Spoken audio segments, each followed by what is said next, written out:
Oh my God, hi. It's a spoopy Sunday and I'm with Death. Oh my God, hi. Hey everyone. How you doing? How is everybody? I am also Jessica MG. I'm very excited for this Mhm. topic. Credit to Death. She's the one who suggested it. And I was like, yes. I did. We were scratching our brains, and you was like, "Oh, what should we do for a stream?" Because you didn't know, and I was like, well, "Let me go have a look at stuff that I've saved, like just weird stuff in general." And this came to mind. I was like, "There we go. We got stuff." Yeah. So I know Julie went off to bed. Creek native girl, thank you for being the best moderator and human and friend. I love you so much. Greek native girl is super duper. She's She should teach classes on how to properly moderate. I'm just saying, like, she's the best. yeah. Death, I you think I have a might. membership, Death. Say again. You got gifted a membership by Frank and Beans on Friday night, so you can use Oh, thank you, all the Helen. fancy emojis. Thank you. I think I got gifted once before by Steph, to be fair. So Yeah. We have Sarah I Locklear. appreciate because yeah, I don't have my stuff linked to YouTube at all, so I No. don't. I appreciate the freebies. We have a Frank and Beans, a little Boots, Jessica MG, Linda Cinnabon, you legend. Chef Maiku. Oh, getting home, getting situated. Miss y'all. We love you and miss you No, too. no bedtime story. Like I think that was meant to be with Steph as well, to be a double British thing. No, this Mhm. is. I think this is going to be more informative, but informative and Yeah. fun. My American Chicago accent is not going to do the bedtime stories justice. And then you add in like the California inflection, even though I'm Too in British, Nevada. bitch. Patty Pasta, I told you so. Good to see you again. I hope everyone enjoyed me melting your brain on Friday with the Mandela effect. That was a lot. Sean Nova, thank you so much for being a member for 1 month. Hello, Sean. Veracity Bullet, I recognize you from other chats. Welcome in. Good to I see you. told you Thank so you. as well. Hello.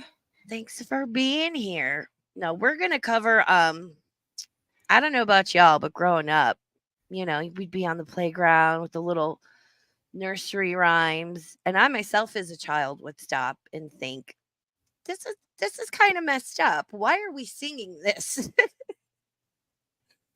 Like, how did this come to be? So we're gonna dip into that. And it's October. I promised you more spoopy content, and I think this fits right in with it. Yeah, right. It's like just the right level of like warped creepiness to it. Yeah. Well, because you listen to any nursery rhymes or like anything, and they're Yeah, so there's always dark. a fucked up element to it, isn't there? Like, like the child's Yeah. getting gobbled by a witch or Death and something, or like, oh well, Jack and Jill like getting the head smashed open. Let's just wrap it in vinegar and brown paper. That'll sort it. You know, never never mind the skull fragments and the gray matter hanging out. right? Just And slap plus, that can on you there. imagine fucking vinegar of all things, right? Like, what are you trying to do? Like, create a fucking pickled brain? Oh my god. I don't even know if that's effective. Like, vinegar and brown paper doesn't sound like that's going to do the job Yeah. when your brain's leaking out your head. And I feel like a fun like Wednesday or like members only stream would be like delving into urban legends, which kind of springboards off of this maybe a little bit. And I Humpty don't know. Dumpty's just weird. I'm just going to say, like, Yeah. That's why I put him in the thumbnail. I was like, that always just I don't know. It's weird.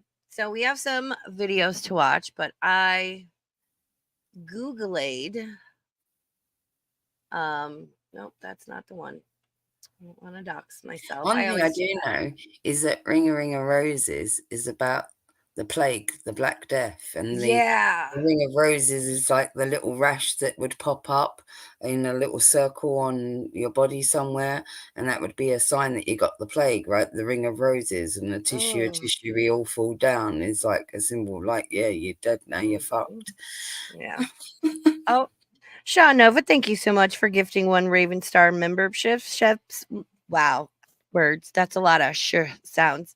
Thank you for gifting. And Verb Put your Chef teeth back in. Laiku, you are the lucky recipient. Oh, Into the Magic, Resurrection Mary, Mary Worth. My mother grew up in like Worth and out in that area. So I grew up listening to all the Resurrection Mary, Bloody Mary, Mary Worth. It's all the same Mary. I need to do a stream on that one day and try and like see if I can get my mom in here to tell stories, which might be a challenge, but we'll see how it goes. If you know, you know. That's true, Creek native girl. Because, like, um, yeah, it could have Right. been worse. They could have put leeches on the brain, right, or some shit. Little boots, I did my warm up. I did my chuck cuz Death heard me do it. Chuck cuz. Yeah, yeah. That's how she always gets going. It's like starting an engine. Chuck, chuck, chuck. All right. So I looked up, I Googled like nursery rhymes origins, just origins, and this uh article on Britannica, like the encyclopedia came up. So I figure that's reputable, right? Because you know me and my weird websites. So, nursery Ooh, rhyme verse customarily told or sung to small children. The oral tradition of nursery rhymes is ancient, but new verses have steadily entered the stream. A French poem numbering the days of the month, similar to 30 days hath September, was recorded in the 13th century. But such latecomers as Twinkle Twinkle Little Star, published in 1806, Mary Had a Little Lamb, 1830, seemed to be just as firmly established in the repertoire. Look at me reading words. So, what was like the point of them? Oh, Mary Mary Quite Contrary, I think, is about a famous archaeologist woman that was named Mary something, and the mhm. whole like with silver bells and cockle shells because she used to dig up artifacts, if I'm Mm, correct on that. So there's a few of them that I know like the lore of them on. You know what I yeah. mean? And it's the same with like London Bridge, that one as well. Obviously, Mhm. London Bridge is burning down when the Yeah. Great Fire of London happened. All Oh, those things. okay. So, this is interesting. Most nursery rhymes date from the 16th, 17th, and most frequently 18th centuries. Apparently, most were originally composed for adult entertainment. Many were popular ballads and songs. The Frog Who Would a Wooing Go first appeared in 1580 as a most strange wedding of the frog and the mouse.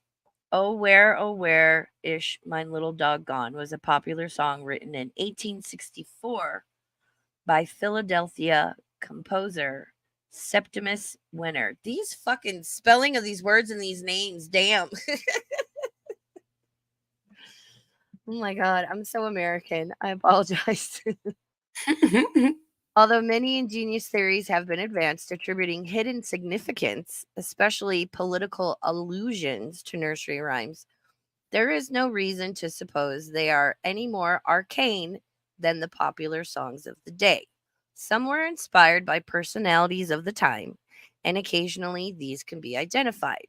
Somerset tradition associates Little Jack Horner, recorded 1725, with a Thomas Horner of Mells, who did well for himself during the dissolution of the monasteries. Interesting. Yeah, yeah, a lot of them do have a history to them. That's what I was saying. Yeah.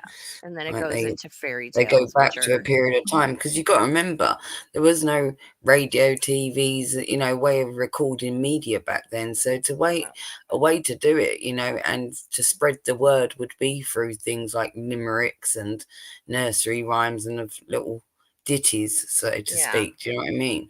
there was no K-pop. Oh my god. How you doing, Jarella? Steph, our dearest Steph. It's And much don't like folk forget, music. Folk music's like that yeah, to tell a story, and it's how they like would pass like stories around and things, through music. yeah, what else are you gonna do? It's nighttime, it's dark. You can't. go work in the fields or do whatever. You got to be in the Right. And they'd house. be And sat in the tavern or something and like, yeah, recall little ditties. And in those times, everything was bleak, right? To just Mhm. speak of like fucked up instances like the plague that was occurring, I guess, sing about it, and hope that you haven't got it. Right. Oh my God. I can't imagine. Can't. Well, we kind of can after 2020. Maybe. Yeah. I don't Should know. we I'm come up not with going to a talk about that. pandemic nursery rhyme? Raven's not allowed to talk about that anymore. I'll get my stream taken down and I'll get a uh, terms of service strike. Oh my God. Oh my God. It's the censorship of it all. I was a bad burb. I know better. Right? Yep. See, I told you so. She's got it. All right. So you want to delve into the top 10 nursery rhymes video Yeah, first? because that one's short, right? Yeah, Yeah. And that'll be it's a good just one. the single one. And then we have like 4 videos from the same channel that go into different nursery rhymes. So it's going to be fun. Death, when you would like me to pause, just let me know. Or can you do it on your own? I forget how that I works. can't pause, no, unless I play the thing. Okay. But you got it pulled up, right? You play the thing. Yeah. Yeah. Yeah. But you can throw up comments, right? Yeah, I can do all of that. Okay, cool. Cool. All right, cool. All right, we're gonna full screen it. So this is top 10 nursery rhyme dark oranges or oranges. I keep saying oranges instead of origins. I'm a hot mess. Yeah, a And pocket full of posies is what that is. A ring of roses is mhm. the actual rash, and then it says a pocket full of posies, a tissue, a tissue. So they would put the pocket of posy, which a posy is a small bouquet, and that was like, yeah, to aid the stench of death, right? Ooh. Mm-hmm. Ah. All right, and this is from a channel called, hold on, let me see. Top 10 nursery rhyme dark origins by Yeah, that amber Creeps chick. Plays. All right. Let go.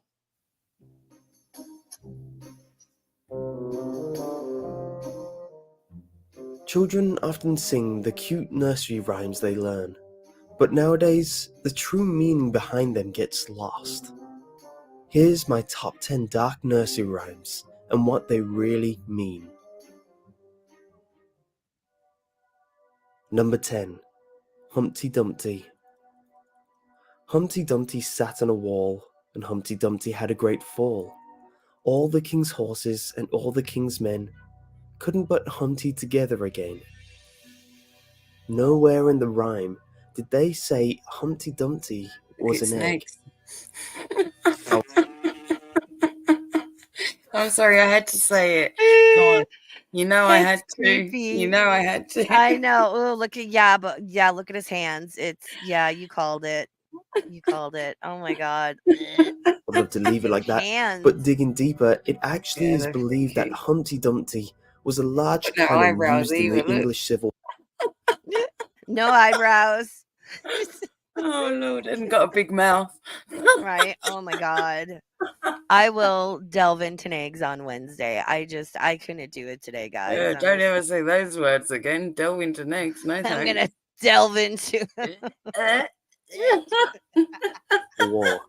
It was placed high on a wall, but when that wall was damaged, Humpty fell, and none of the king's horses and none of All the of his king's balls men are could damaged pull at him this back point. up to be used again because of how large and heavy he was. Wow. So Humpty Dumpty is thought to be a cannon. Kind of makes sense. Yeah, it never says he was an egg. And how come every illustration is creepy like that? Like Yeah, Humpty Dumpty genuinely freaked me out weird as a little child. Eggman just sat there on the wall fucking staring at you like, yeah, I'd smash you to the ground as well, you weirdo peeping Tom. Nags. It's nags. It's nags. Number 9. Three blind mice. I Three like this. blind mice, 3 blind mice. See how they run, see how they run. They all ran after the farmer's wife, who cut off their tails with a carving knife. Did you ever see such a thing in your life as 3 blind mice?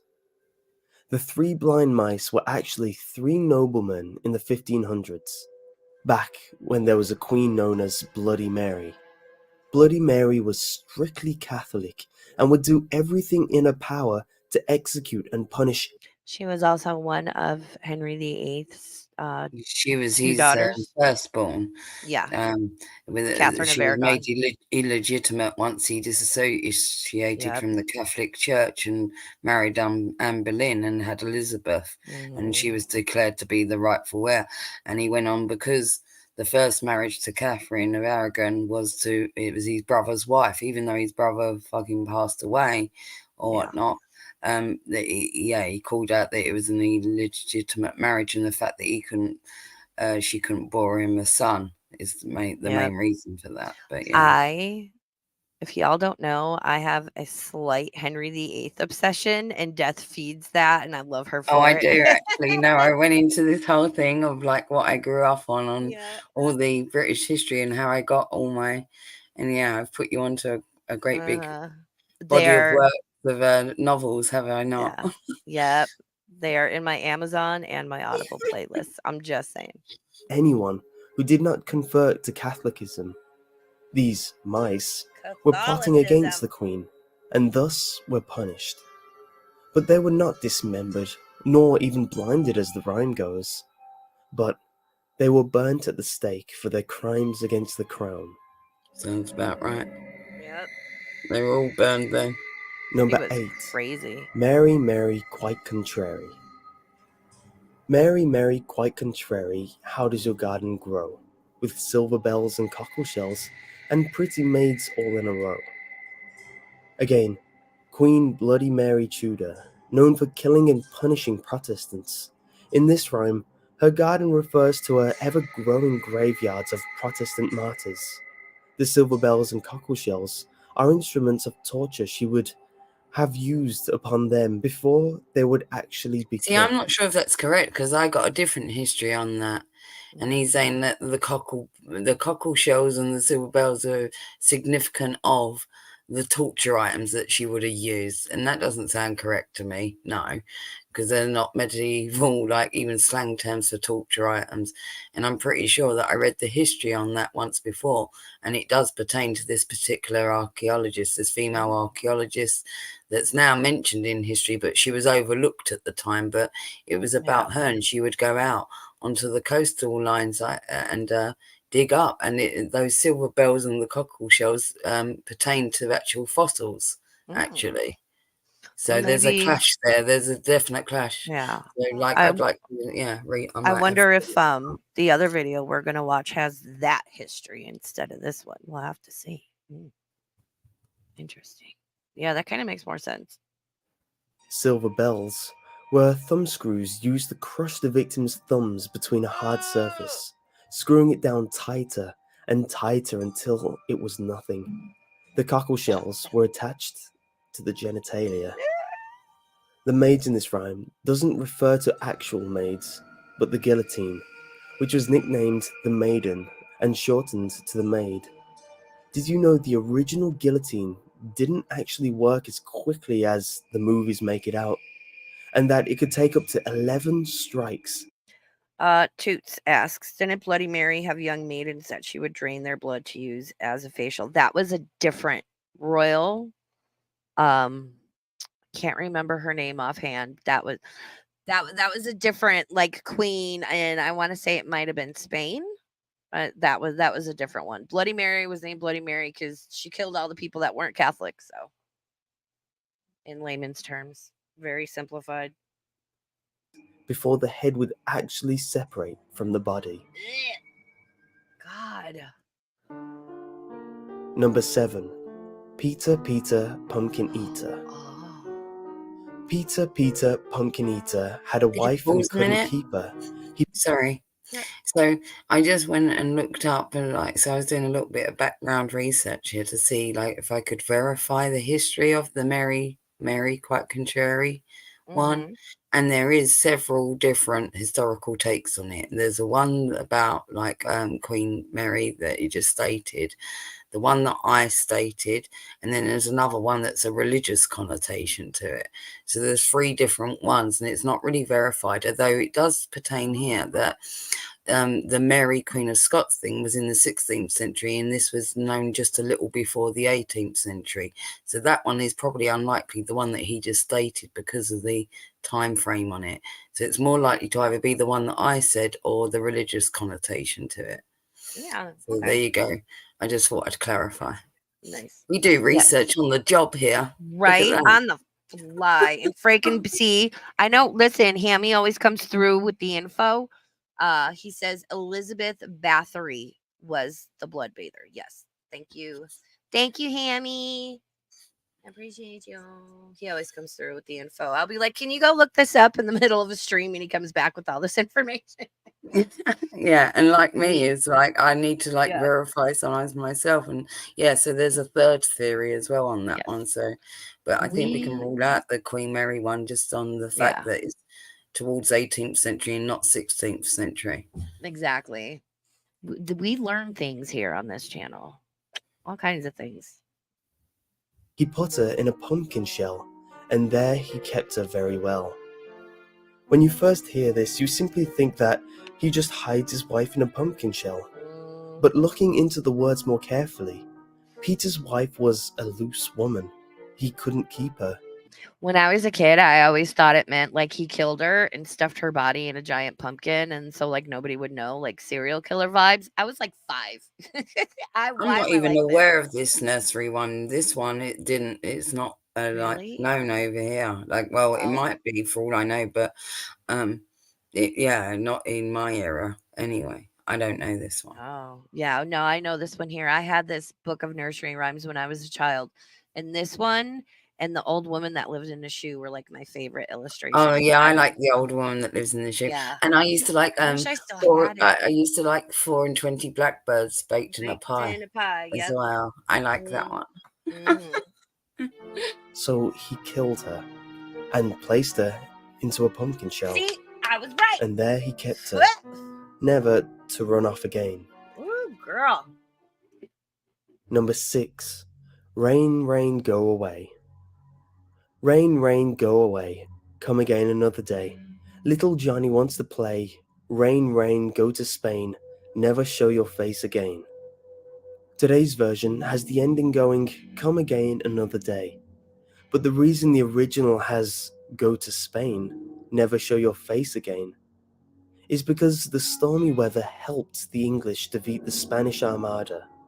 The English were doomed to fail with their smaller army, but during that storm, only 10,000 men of their whole Spanish Armada made it back to Spain. Number 5. Ring Around the Rosie. Well, here we go. This is a very simple nursery rhyme. Ring around the rosy, a pocket full of posies, ashes, ashes, we all fall down. The Black Death brought clear symptoms, a rosy red rash in the shape of a ring, and when you caught it, you reeked of death. I just want to say this looks like an apartment building where I grew up in Chicago. Like, these are the buildings I grew up in. Like, this is giving me Chicago vibes. Sorry. I noticed that. So one would put herbs, flowers, posies in your pockets to keep the smell away. And when it finally caught you, ashes. You were cremated the best they could during that time. We all fall down. No one survived. It was a guaranteed death sentence. Number 4. Bar Bar Black Sheep. Bar Bar Black Sheep, have you any wool? Yes sir, 3 bags full. 1 for the master, 1 for the dame, and 1 for the little boy who lives down the lane. The line, and 1 for the little boy who lives down the lane, originally ended as, and none for the little boy who cries down the lane. Now this one is cute, and one may think that everything is well, but actually it's about the rising taxes in the 13th century and how it was being split. 1/3 went to the crown, another to the church, and then the rest for the farmer. But for the shepherd boy, he got nothing. And as for the black sheep, back then, Black sheeps were bad luck and useless because their wool could not be dyed. Interesting. I always wondered what that one was about. Number 3. Jack and Jill. Jack and Jill went up the hill to fetch a pail of water. Jack fell down and broke his crown, and Jill came tumbling after. Up got Jack, and home did trot, as fast as he could caper. He went to bed and bound his head with vinegar and brown paper.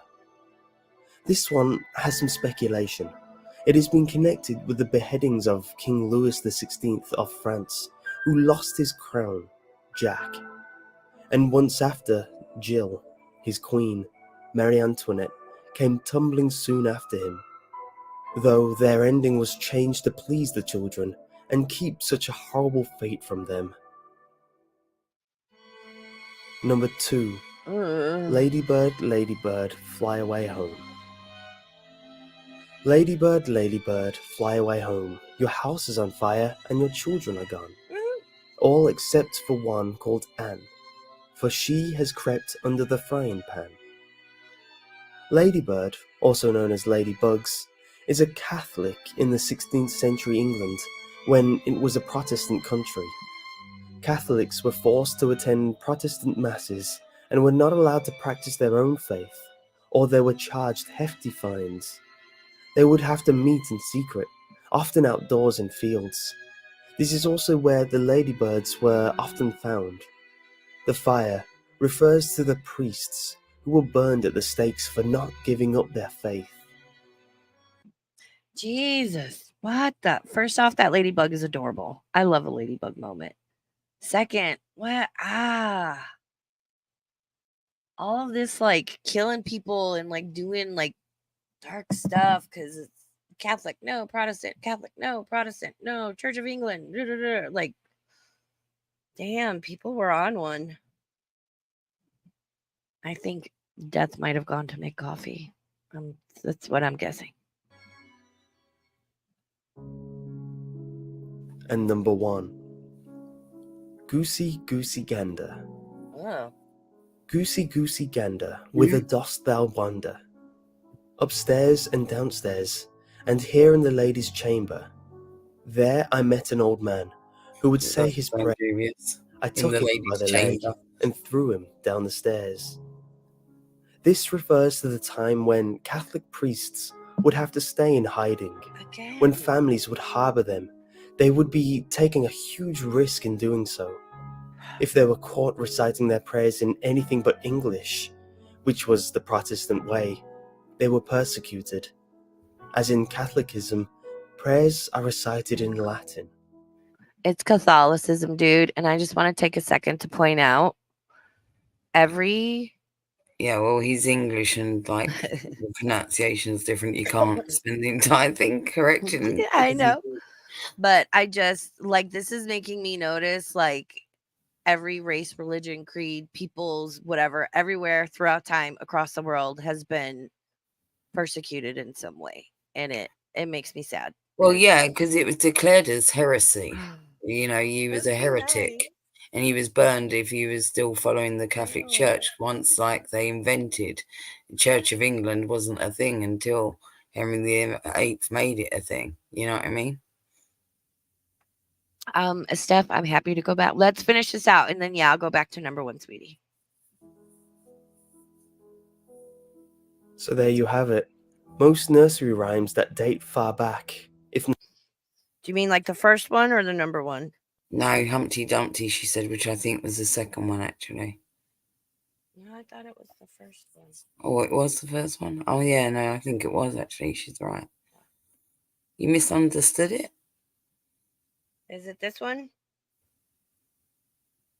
Okay. Number 10. Humpty Dumpty. Humpty Dumpty sat on a wall, and Humpty Dumpty had a great fall. All the king's horses and all the king's men couldn't but Humpty together again.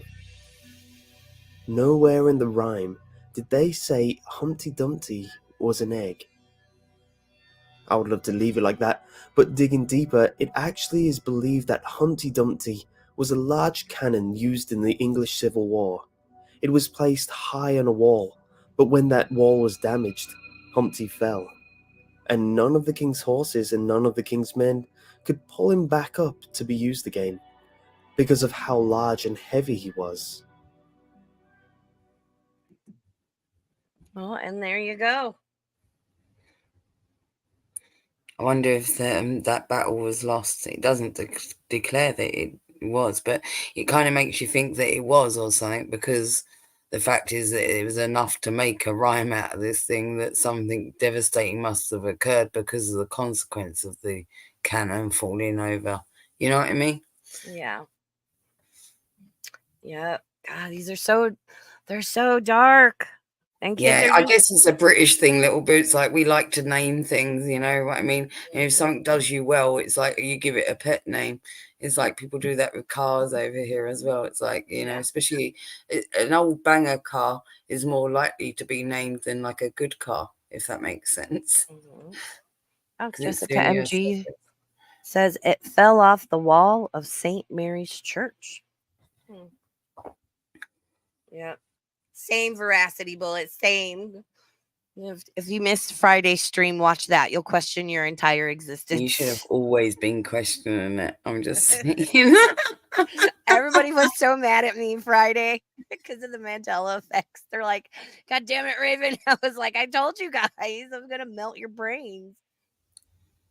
My last car, I had a PT Cruiser and her name was Petunia. And I had her for like ever and a day. And I cried and I sold her to this lovely man who had this.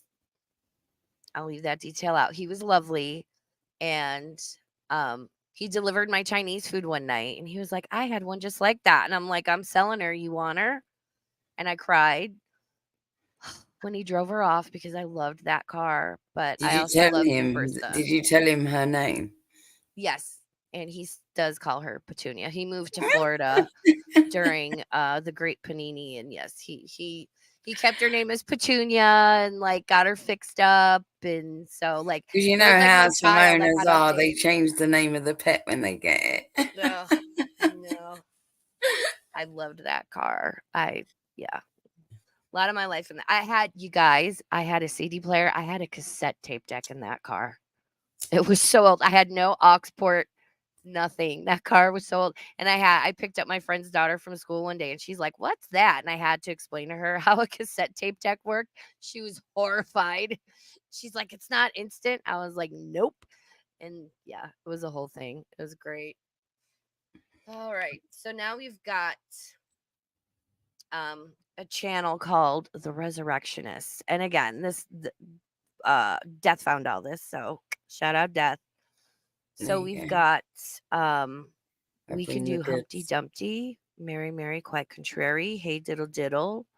Yeah, it'd be Um interesting to see which ones that they went with, especially for the yeah. Merry one, because there's 3 different explanations of that. So I wonder which one he went with. Yeah, that's one of the longer ones. Do we just want to do them like which one do we want to do first? We've got Humpty, Mary Quite Contrary, Hey Diddle Diddle. I say cover the ones that we've already covered, and then like save the good ones that we haven't yet, if that makes sense. So that'd be all right. Let's do The Hidden History of Humpty Dumpty, Rotten Eggs and Royal Betrayal. Thanks, Wow. Sarah. Thank you. That's a title. Yeah, I like her new pick too. Okay, wait, which one am I sharing? Professional YouTuber. All right. So this will be a little more in depth. And this channel is linked in the description. I'll have to go in and link the first one we watched. All right. So this Yeah, is The because that Hidden was a History. last minute addition. Yeah, I gave that to you last minute, that first one, didn't I? So this is The Hidden History of Humpty Dumpty, Rotten Eggs and Royal Betrayal. Shadowy recesses of history, where fact and fable intertwine, lies the puzzling tale of a beloved Hold on nursery 1 rhyme second, whose sorry. origins have remained. I just got to interject and say, that's because you're old now, little boots.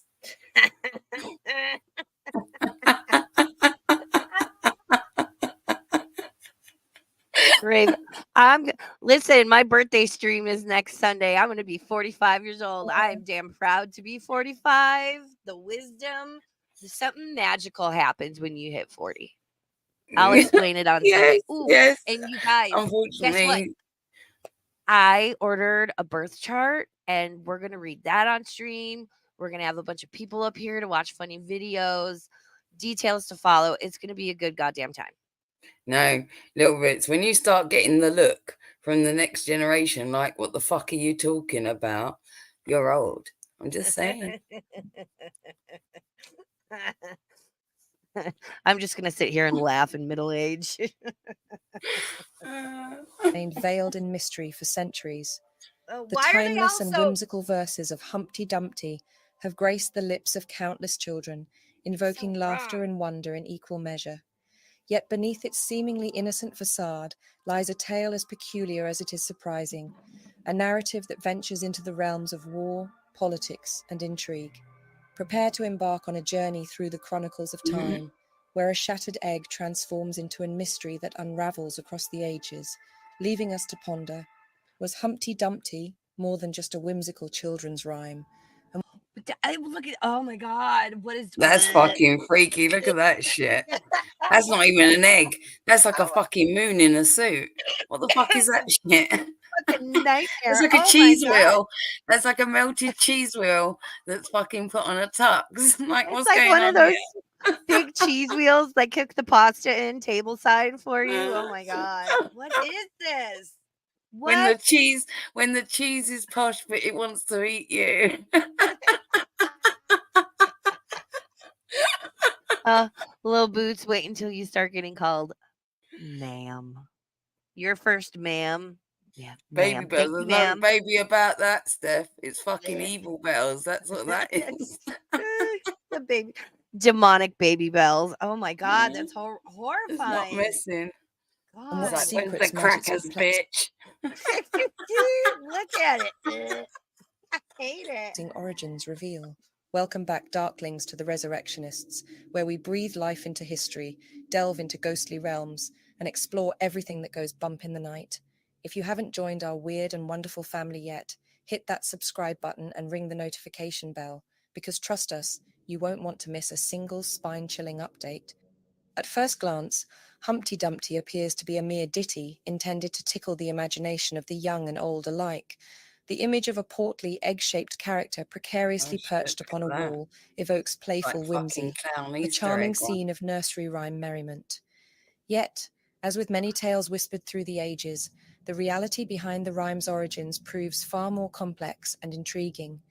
Why? Ew, Why is ew. every single iteration of Humpty Dumpty like so nightmarish? What it? Wow. Maybe it's because, right? So think about this. So if the canon thing is true that it was named after a piece of weaponry that was like quite devastating to the enemy, right? It would have been something to be feared, right? It wasn't, although it had like quite a harmless name, Humpty Dumpty, the cannon, like a good old friend sort of blasting the enemy. It's also meant to be a thing that's feared if that is the case. So maybe that's the element of why it's made to be horrendous looking, because we're meant to be scared of this motherfucking thing. Oh God, that's terrible. It's terrifying. I hate it. Hidden within the verses are echoes of a turbulent era, a time when the clash for power and wealth created a much darker meaning than meets the eye. The earliest known written account of the Humpty Dumpty rhyme can be traced back to its inclusion in Samuel Arnold's Juvenile Amusements in 1797, but the rhyme is likely much older still. The verses in this rendition go, Humpty Dumpty sat on a wall, Humpty Dumpty had a great fall, fourscore men and fourscore more could not make Humpty Dumpty where he was before. By 1810, another variant emerged in Gamma Gurton's Garland. Humpty Dumpty sat on a wall, Humpty Dumpty had a great fall. Threescore men and threescore more cannot place Humpty Dumpty as he was before. In a later version found in a manuscript edition of Mother Goose's Melody, a different closing line appears, could not set Humpty Dumpty up again. Across all these instances, the concluding line implies that rather than being broken into pieces, Humpty Dumpty simply couldn't be reinstated on the wall by any number of individuals. These original verses hold significance as they align with one of the prevailing theories surrounding the rhyme's origin. During the English Civil War in 1648, Colchester, a town under siege, is said to have had a colossal artillery piece that stood atop the town's walls. Despite inflicting substantial You damage know what upon the Colchester approaching is famous for now? Colchester has a great zoo. I've been to Colchester Zoo many times, in fact. Mm-hmm. And that's pretty much all. It's like, if you say the words Colchester now, people think of Colchester Zoo. They wouldn't think of any of this shit. Welcome in that Amber Chick. It's good to see you. Parliamentarian forces, this huge cannon, affectionately known as Humpty Dumpty, met a tragic fate. It is said that enemy fire caused the wall beneath it to collapse, resulting in the great cannon toppling to the ground. Given the cannon's immense size and weight, the numerous attempts by men to hoist it back onto the wall proved futile. Eventually, Colchester had no choice but to surrender and open its gates. The 1648 siege of Colchester stands as a poignant chapter in the turbulent tapestry of the English Civil War. Could the Humpty Dumpty rhyme be an echo that reverberates through time, a testament to the indomitable spirit and Yeah, sacrifices of it those is, who little fought on both? boots. So a score in old figures is 20. Yeah, you're correct. Wow. Damn. Sides during this pivotal moment in England's past? Interestingly, during the 17th century, the term Humpty Dumpty was associated with a peculiar cocktail, a blend of brandy and ale heated together. As time marched on into the 1700s, the term was used to describe a short, clumsy person, or even someone who might have indulged in a bit too much drink. These historical threads lead some experts to speculate that the origins of Humpty Dumpty might have been less of a song or rhyme, and more of an intriguing riddle or puzzle, given its short four-sentence structure and multifaceted meanings. During the period spanning the 17th century, riddles achieved an unparalleled popularity in England, captivating minds and fostering a culture of intellectual engagement and amusement. The intricate and puzzling nature of riddles provided a unique form of entertainment and mental stimulation, resonating with both the literate elite and the common folk alike. Riddles, with their clever wordplay, That's symbolism, right. and And there was unexpected... also throughout history, like in English history, like there was many like famous and quite often almost filthy limericks that would be spoken word of mouth and that would be written on little cards and matchboxes and things of that ilk, you know. Yeah, and they was very much tongue in cheek, but of the time they were deemed as almost rude, the limericks, you know. Yeah. Twists became a favoured pastime, gracing the pages of literature, tavern conversations, and courtly gatherings. These puzzling conundrums served as a delightful exercise for wit and imagination, reflecting the cultural backdrop of the time and offering a communal experience that transcended social boundaries. Considering this idea adds an interesting twist to Humpty Dumpty's history, suggesting that beneath its simple words, there might have been a tricky puzzle waiting to be solved by curious minds in the past.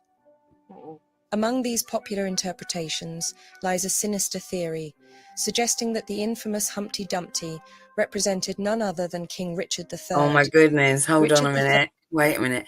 So if anybody knows about Richard III, then what? So it's about like he had a hunchback. I know you're lying. I know you're fucking lying. So we were right. It's Nags. We were right. I can't. I'm gonna pee. Oh, there we go. Here we go. Full circle. Well, I mean, you know, Full hunch, full circle. no eyebrows, fucking hunchback. His body was found not that long ago, recently, in fact. Like yeah, I remember remember that. in the car park. Yeah, in somewhere in the Oh, north how of does England. that happen? Yeah, because yeah, well, he didn't have an honourable death because of the way that he No, was because of his you know, hunch. dethroned. Well, yeah, but plus also he was an awful little character. So like Oh, any little like twisted man, little cretinous man that we might know, that's all resentful of the world and his little gnarled body. Yeah, like that. Yeah. nice. Third's brief but significant reign over the English throne, spanning just 2 years from 1483 to 1485, was as treacherous as it was tantalizing. As the Crimson Curtain descended upon his brother's reign, King Edward IV, the stage seemed set for his son, Edward V, to ascend. However, in 1483, Edward was still a minor, prompting the selection of Richard as regent until the young heir came of age. Richard, like a raven perched upon the throne's edge, shrewdly seized this opportunity for personal gain. He orchestrated the placement of Edward and his younger sibling Richard within the confines of the Tower of London, Yeah, from which that's they the never reappeared. pause a minute. Yeah, the Tower of the Two Princes. I remember going and visiting the Tower of London when I was a young kid. I've been there many times since, but walking up those steps that you see in the back of that picture, and they spiral all the way up the tower. And me and my brother did like the whole thing, and I was only about, I think, about 8 or 9, and yeah, you look at all the little holes, the turrets and things, like the windows there, but it's the feeling of the fucking whole thing. Like, I swear to God, like the energy of that place, like it holds like a dark energy there. Like you can feel it as you're winding up the steps. And if you imagine, and you read these books, like, so they give you this material, or they used to, and like when I went there as a kid, and like you would read along on things as you was going up the steps of like people that were like fated to be put in the tower, and like you would be feeling like the clunk of like every step that you took, like you're now reaching your ultimate fate of like you're going to be in the tower permanently, Yeah. right? And it Yeah. was like, yeah, such a bleak dark energy there. And yeah, I'm glad I did it when I was a young kid. I took my kiddo when they were young also, so it impressed upon them like in the same way, you know what I mean? Yeah. 'Cause I feel like it was a real good experience, because even since I returned as an adult, I still have that same like memory like of it. And it's like, yeah, and even the giant ravens on the lawn there, and Ooh. I told you about that. Just Yeah, we you were did. talking about that the other night, wasn't we? The giant Yep. ravens. Like when I first went there, I was really young, and like they looked massive to me, much bigger than they would to an adult, clearly. So Well, they and really it's did funny seem giant. Yeah, like mythical ravens. It's like almost the size of me. when you mentioned about Richard III being found in the car park, this popped into my head, the two princes in the tower, because they're supposed to be doing like a DNA test on them, or they're trying to get it, but they're fighting him. Like there's something going on with the DNA test and like the two Yeah, princes. well, you got to remember, but this is when when they were defined as Plantagenets of the time, which is before the War of the Roses, before like the Tudors come into power and all of that, right? Oh, it's my It was favorite. against the Stuarts and whatnot, and the Tudors, and you've got all of that era to come in. But yeah, no, they were of Plantagenet descent, and no, it was Richard that like there's DNA testing on things that there was, but they think they may have located the bodies, or they think that the burial site of the princes may be under parts of the tower itself, or things that they Oh, wouldn't really want to dig up, even to, you know what I yeah, mean, because of historical yeah. things. Yeah, Oh, so it's hard to access to even know, because to do an archaeological dig on that, you would almost have to have it confirmed before you started ripping up things that you yeah. didn't want to rip up, because if it turned out to be false, you'd be like, fuck, Mhm. you know. Yep. Veracity bullet. Places have uh they'll absorb the energy. You know what I mean? It's like why you go into certain Hmm. places, like old prisons, old churches. Yeah. It very much almost becomes a Can you living thing imagine of like itself. the hundreds of years that that tower was used, and the amount of Anne torture Boleyn. that went on in Anne the Boleyn was in dungeons there. there? But also, it's not just like the amount of torture that went on in the dungeons there and everything, but the tower itself, like that room where like Anne Boleyn herself sat waiting for the day to come where it was her last meal and her head was going to be on the block. It's like, it's really quite haunting, the feeling. I can't Hey, explain it. Laria. You have to go there if you ever come. Any of you that ever fly over this way that are not from the UK, it's definitely one of those places. It is definitely worth it. Not all the tourist spots are, but that is definitely one to do. Yeah.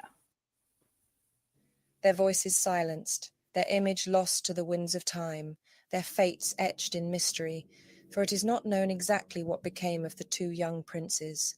However, the prevailing belief is that Richard had his two young nephews killed, clearing his path to usurp the throne that awaited.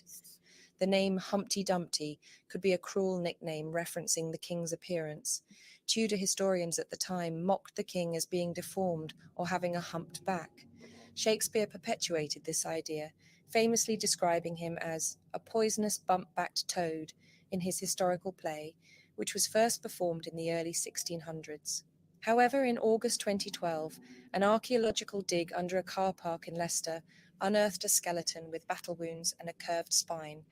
These remains were later identified through DNA testing as Richard III and showed, rather than being deformed, that he had scoliosis, which may have made one shoulder appear lower than the other. Additionally, Richard III had a horse allegedly called Wall, possibly a reference to the animal's size and stature. The wall in the rhyme could also refer to his rule over England. Richard was defeated in the Battle of Bosworth Field, a pivotal clash in English history, which took place on August 22nd, 1485. It marked the culmination of the Wars of the Roses, a decades-long power struggle between the rival houses of Lancaster and York for control of the English throne. The battle unfolded near Market Bosworth in Leicestershire, England, where King Richard III of the Yorkists faced off against Henry Tudor, Earl of Richmond, leading the Lancastrian forces. Richard III's reign had been marred by controversy and discontent. Good night, There. Creek. Feel better. I love you. Go lay down. And the battle saw his forces outnumbered and outmaneuvered by Henry Tudor's troops. The battle ended with Greek Richard's native death girl. and Night, darling. I hope you feel better. Take I care. know. We love you, Creek. Henry Tudor's victory, paving the way for the Tudor dynasty to ascend to the English throne as Henry VII. The line of the rhyme that claims all the king's horses and all the king's men couldn't put Humpty together again may be a macabre representation of Richard III falling and being bludgeoned to death on the battlefield. The Battle of Bosworth Field not only ended the Wars of the Roses, but also marked the dawn of a new era in English history, shaping the course of the nation's monarchy and politics for generations to come. The most observant among you may have noticed an intriguing omission within the Humpty Dumpty nursery rhyme, the absence of any direct reference to Humpty as an egg. Yet fascinatingly, this particular image has seamlessly woven itself into our perception through popular culture. The origin of an egg character can be directly traced back to the 19th century, an era adorned with the brilliance of Lewis Carroll, the mastermind behind the beloved Alice's Adventures in Wonderland. Lewis Carroll was a nasty man. Just nasty. Yeah, and walked and on a lot of psychedelics and things. Nasty. Like the whole about like behind. We'll go into it. This is not the stream. Yeah, that's another stream entirely, that one. He was a I'm just nasty going to man. make a coffee. I'll be back. Okay. In his fantastical novel, Through the Looking Glass, Carroll introduces us to a whimsical figure, Humpty Dumpty, an egg-shaped character with an endearing quirkiness. Since then, Humpty Dumpty has been universally recognized as an egg. The exact reason for its longevity remains a mystery. Some suggest that Lewis Carroll's portrayal adeptly mirrored the vulnerability of the rhyme, while others persist that it simply struck a chord in the vivid imaginations of children. Regardless of the exact reasoning, Humpty's fate had been sealed, and from then on, Humpty Dumpty has been synonymous with the image of an egg. As we reflect upon the surprising origins of Humpty Dumpty, let us not only revel in the delight of its playful verses, but also cherish the secrets it imparts. reminding us that even the most unassuming tales can be gateways to a world my of God, discovery, wonder, and mystery. they're all so Stay tuned horrific. because the adventure doesn't end here. We have more chilling tales, haunting history, and strange practices to uncover in future videos. Until then, keep venturing into the unknown, unearthing spine-chilling facts and feeding your insatiable curiosity. See you in a future video. And we do have more from this channel. I'll wait until Death gets back. Oh, I need to do a whole ass separate stream on Lewis Carroll and just he was not somebody I would be friends with. Let me put it that way. I would not be friends with him. I don't want to have coffee with you. You can't come over. Stay away from my pets. Stay away from any small children. I don't like you. I don't trust you. You're not my friend. If that doesn't give you a little insight, nasty man. Nasty. He was. And I want to say hi again, Illyria. So the next one, while Death is getting some coffee, we've got sinister secrets lurking in the Jack and Jill nursery rhyme. We'll save. We want to do. Do we want to do Jack and Jill or Mary Mary Quite Contrary next? You guys pick. And we'll save Hey Diddle Diddle. Hey Diddle Diddle's Hidden Code Nursery Rhyme Mysteries for the last one because that's the longest one.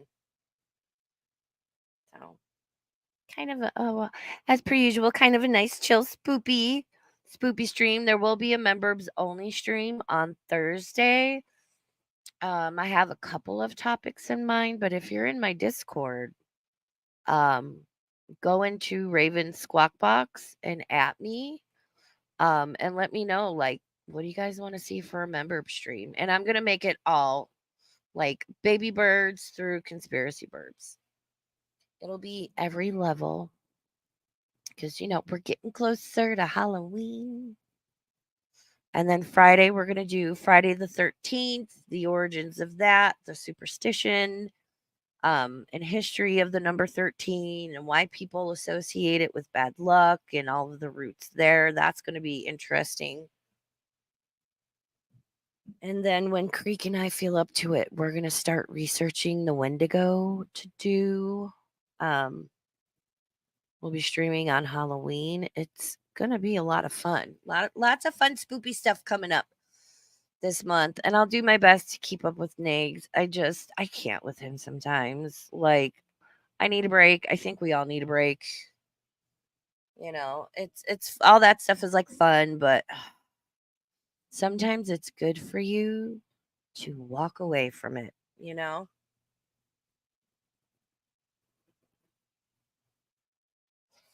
Oh, so also Nags. Jessica MG.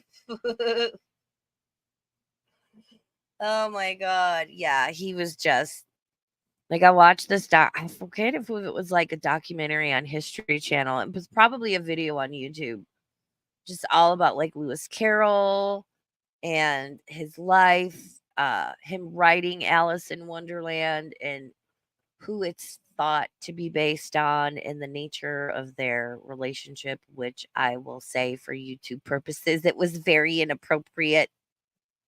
Yeah. Yep. Jarella, when's your birthday?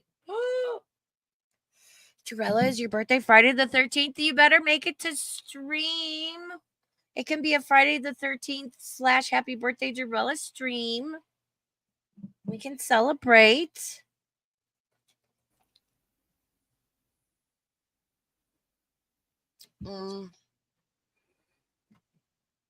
I want to keep up with him because, like, the store's supposed to open November 1st. He's on one. So, like I said, I personally find him interesting just because of, like, the psychology of everything. So, Yeah, plus even if you do him once a week, like as a roundup yeah. of negs, then you've still got, you know what I mean? Yeah, other Yeah. options. Yeah. Yeah. But these are, November 13th. Okay. You're in my Discord, right? Go to the birthdays and you can put it in the little birthday bot thing. So that is in there. And then there's a separate section for birthday wishes, for like gifts and memes and such. All right. So, Julie, why are you awake, girl? It's midnight your time. Yay, Julie. Julie's one of my Brits. Yeah, Well, if I'm awake, she's awake. I know. There you go. Well, Julie's usually. It's not that late. It's only just gone midnight. You know what I mean? Well, Julie's usually getting up at 5 in the morning for work, so. And I get up like that time as well. Did you not know? No. Mm-hmm. No, not when we're on the phone all If I night. go past 5 a.m., that means that I'm not sleeping that night. That's what that Oh. means, basically. Oh. That's It 9 happens p.m. a lot. for me. That happens a lot. Okay, so which one do we want to do next? I say let's save Hey Diddle Diddle for last, so we can do Jack and Jill or Mary Mary Quite Contrary. I feel like that one. Let's do that. I wanted to get the ones that we'd kind of semi-what covered first, and then I thought it would leave us with the fresh ones towards the end. Like, okay, yeah, we'll do this one, then Jack and Jill, and then Hey Diddle Diddle, because they didn't cover that one at all. And I loved the like thinking of that. Hey Diddle Diddle, the cat. yeah, I like that. The cow jumped over the moon. Yeah, like I always loved illustrations of that. If you know, what is it? What's it called? Is it Scary Stories to Tell in the Dark, or that series of like scary storybooks? I don't know if you guys had them in England, but they were very popular in America. But it was the illustrations of it.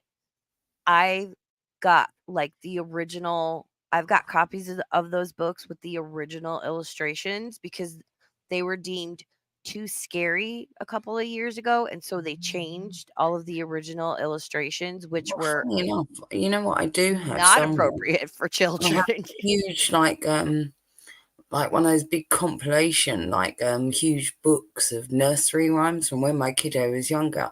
I'm pretty sure it's still like in the cupboard, like in boxes, like because I've got tons of books from when they were younger still. Yeah, and there might be some nursery rhymes in there that we could cover and research ourselves even. Yeah, I wish I still had my nursery rhyme book from when I had it up until like my early 20s, but moving to Maui and back, I lost a lot of items. So, but those are more like fairy tales than nursery rhymes, if you know what I mean. Yeah. Like the emperor's clothes and things of that. You know what I mean? Yeah, I'm gonna put it up to 1.25 because this one is a little longer. All right, so this is The Twisted Tale of Mary Mary Quite Contrary. Origins you won't believe. We ready? All right, let's go. Dive into the chilling depths of history as we unveil the cryptic tales behind Mary Mary Quite Contrary, an age-old English nursery rhyme that conceals a tapestry of secrets. Emerging from the shadows in 1744, within the pages of Tom Thumb's pretty songbook, this seemingly innocent verse hides a far more sinister past, intertwined with torture, murder, and other macabre mysteries.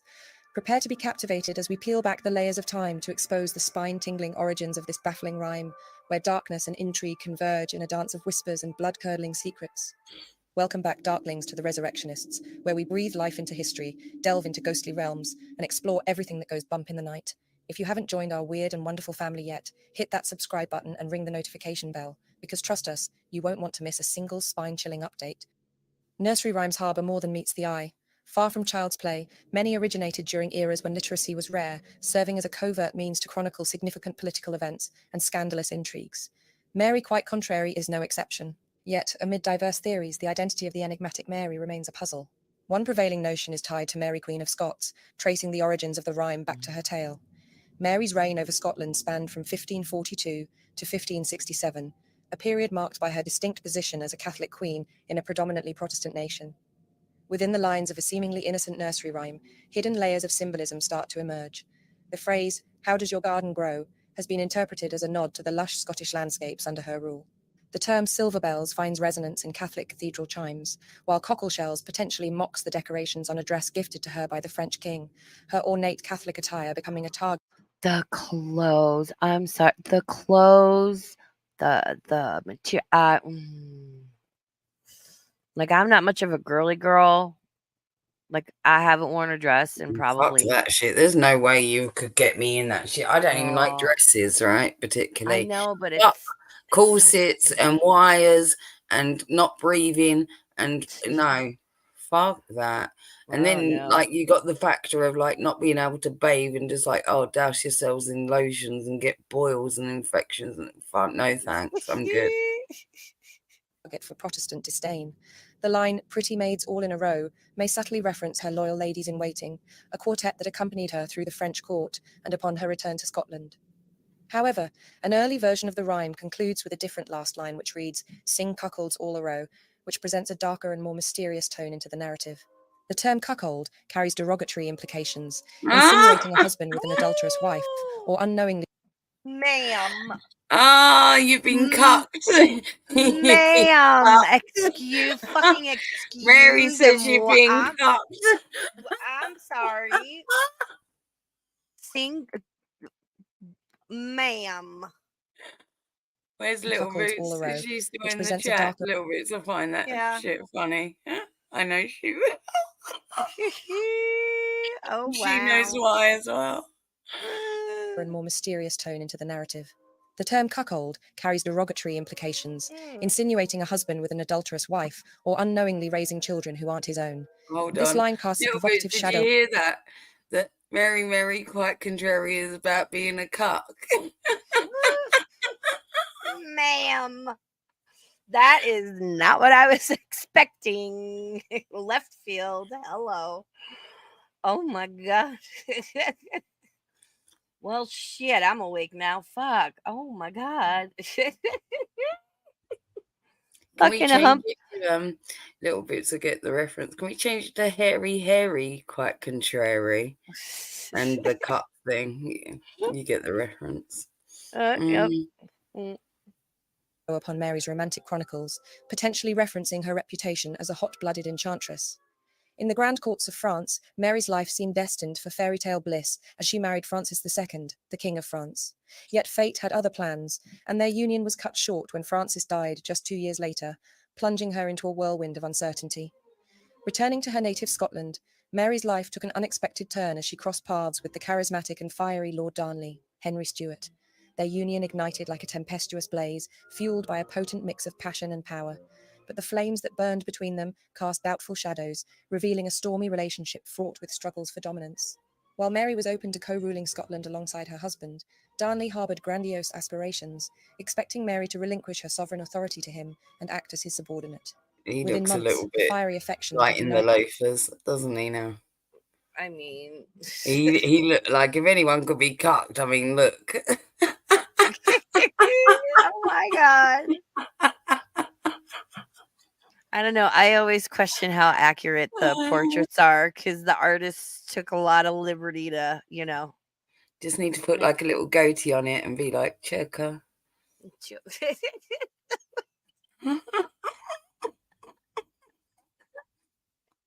King Chukka. The Duke of Chukka. The Duke of Checker.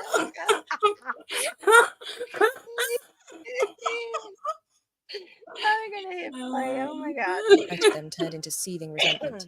Love had curdled into hatred, Hey, shattering cat. the illusions of their once enviable bond. Lord Darnley, a young man fueled by his own desires, indulged in heavy drinking and infidelity, his heart straying to various lovers, even to a young and captivating man named David Rizzio. Yet the story. Well, you called it. Yo, cat. Yo, How you Astro. doing? Yo, Smell of Rain. Hey, Hey, welcome everyone. in. Good to see you. Thanks, you guys, for being here. story took a dramatic twist, as Rizzio, once entwined with Lord Darnley, found his heart captured by none other than Mary herself. Rumours whispered of a secret, passionate affair between the Queen and her charming secretary, painting their connection with forbidden colours. The court buzzed with speculation, and as Mary's belly swelled with the promise of a future king, whispers grew louder that Rizzio might actually be the true father. Jealousy seized hold of Lord Darnley, setting the stage for a sinister plot that would alter the course of history. Together with his father, he hatched a scheme to rid himself of Rizzio once and for all, a treacherous plan with the ultimate goal of manipulating Mary Hold into on one surrendering her second. crown to Darnley. Well, Y'all, right. I had to be creative in my language because YouTube's been like a dick, right? Lately, and probably gonna get more and more strict on these things. So I was like, my brain was trying to rack for something else to say that wasn't like, you know, offensive or against TOS. So I just said that. It was a throwback from somewhere. I think my dad would say something like that, in all honesty. I haven't heard it in years either. My brain just ejected it. I was like, yeah, that'll do. That doesn't sound like against TOS. I just want to say rumors like back in the day, like this day here, rumors in the royal court were so dangerous because it wasn't like like you people would lose their lives over a fucking rumor, or if you got enough people to accuse somebody of something. Wait, what Damn. pants? Are we talking about the guy with the big long boots? Those pants? He's Pants? got Who are we some like talking about? Pants? over the knee boots there going on. No, I mean, I'd wear that outfit. I'm down with that. Yeah, Like those. that's like Cool. bring out the gimp medieval stuff. Well, it looks like he's got armor on Yeah. with like a tunic over it. Ugh. And then you got little Hunchy over here. Yeah, right. Why are they all so bent over? We did Nate's genealogy for him. Just bam, there you go. Yeah, There yeah. you go. The That's the scoliosis. Irish bit that you like to claim next, right there. I can say that because I'm part Irish, so I can, right, before anybody comes for me. I have to tell you about my quote unquote lineage later because my dad was adopted. We had to hunt it down, so it was interesting. In the shadowed cloak of night, on the fateful date of March the 9th, 1566, a palpable tension gripped the palace of Holyrood House. The air was thick with malevolent forces as Lord Darnley's assembly, a gathering of around 80 conspirators, navigated the hallowed corridors of the palace under the guidance of their enigmatic leader, Lord Ruthven. Their destination? The Queen's supper chamber, where an unsuspecting Mary revelled in the company of friends, including Rizzio. As the grand doors creaked open, Lord Ruthven materialised at the forefront, clad in armour, his presence emanating an air of foreboding. In a sombre tone, Ruthven accused Rizzio of dishonouring the Queen, setting the stage for a dramatic confrontation. Mary, no stranger to the art of diplomacy, attempted to defuse the situation. She urged Ruthven to leave, reasoning that any grievance involving Rizzio should be weighed by the Lords of Parliament. Alas, her plea was met with cold indifference, and Ruthven drew his dagger as the room simmered with tension. In a blaze of fury, Mary rose, her anger a tempestuous force colliding with the encroaching darkness. Rizzio cowered behind her, a man ensnared in the midst of a plot far beyond his comprehension. Mary's friends lunged to shield their sovereign, Wait, hold on a grappling minute. with Ruthven. Is this some sexist fucking shit or what? Because how many fucking kings were banging young maidens and whatnot and got called out for that shit for not being married to them? But because she's queen, right? And apparently she was having it away with this Rizzio fucking fella, this ruffian fucking guy or whatever his name is, wants to like call her out for this shit, come into her bedchambers and be like, oh, this Rizzio guy is like, betraying the crown or some shit. No, it's because she's a woman. Because we know throughout history, every king has had mistresses, and it continues to be so, right?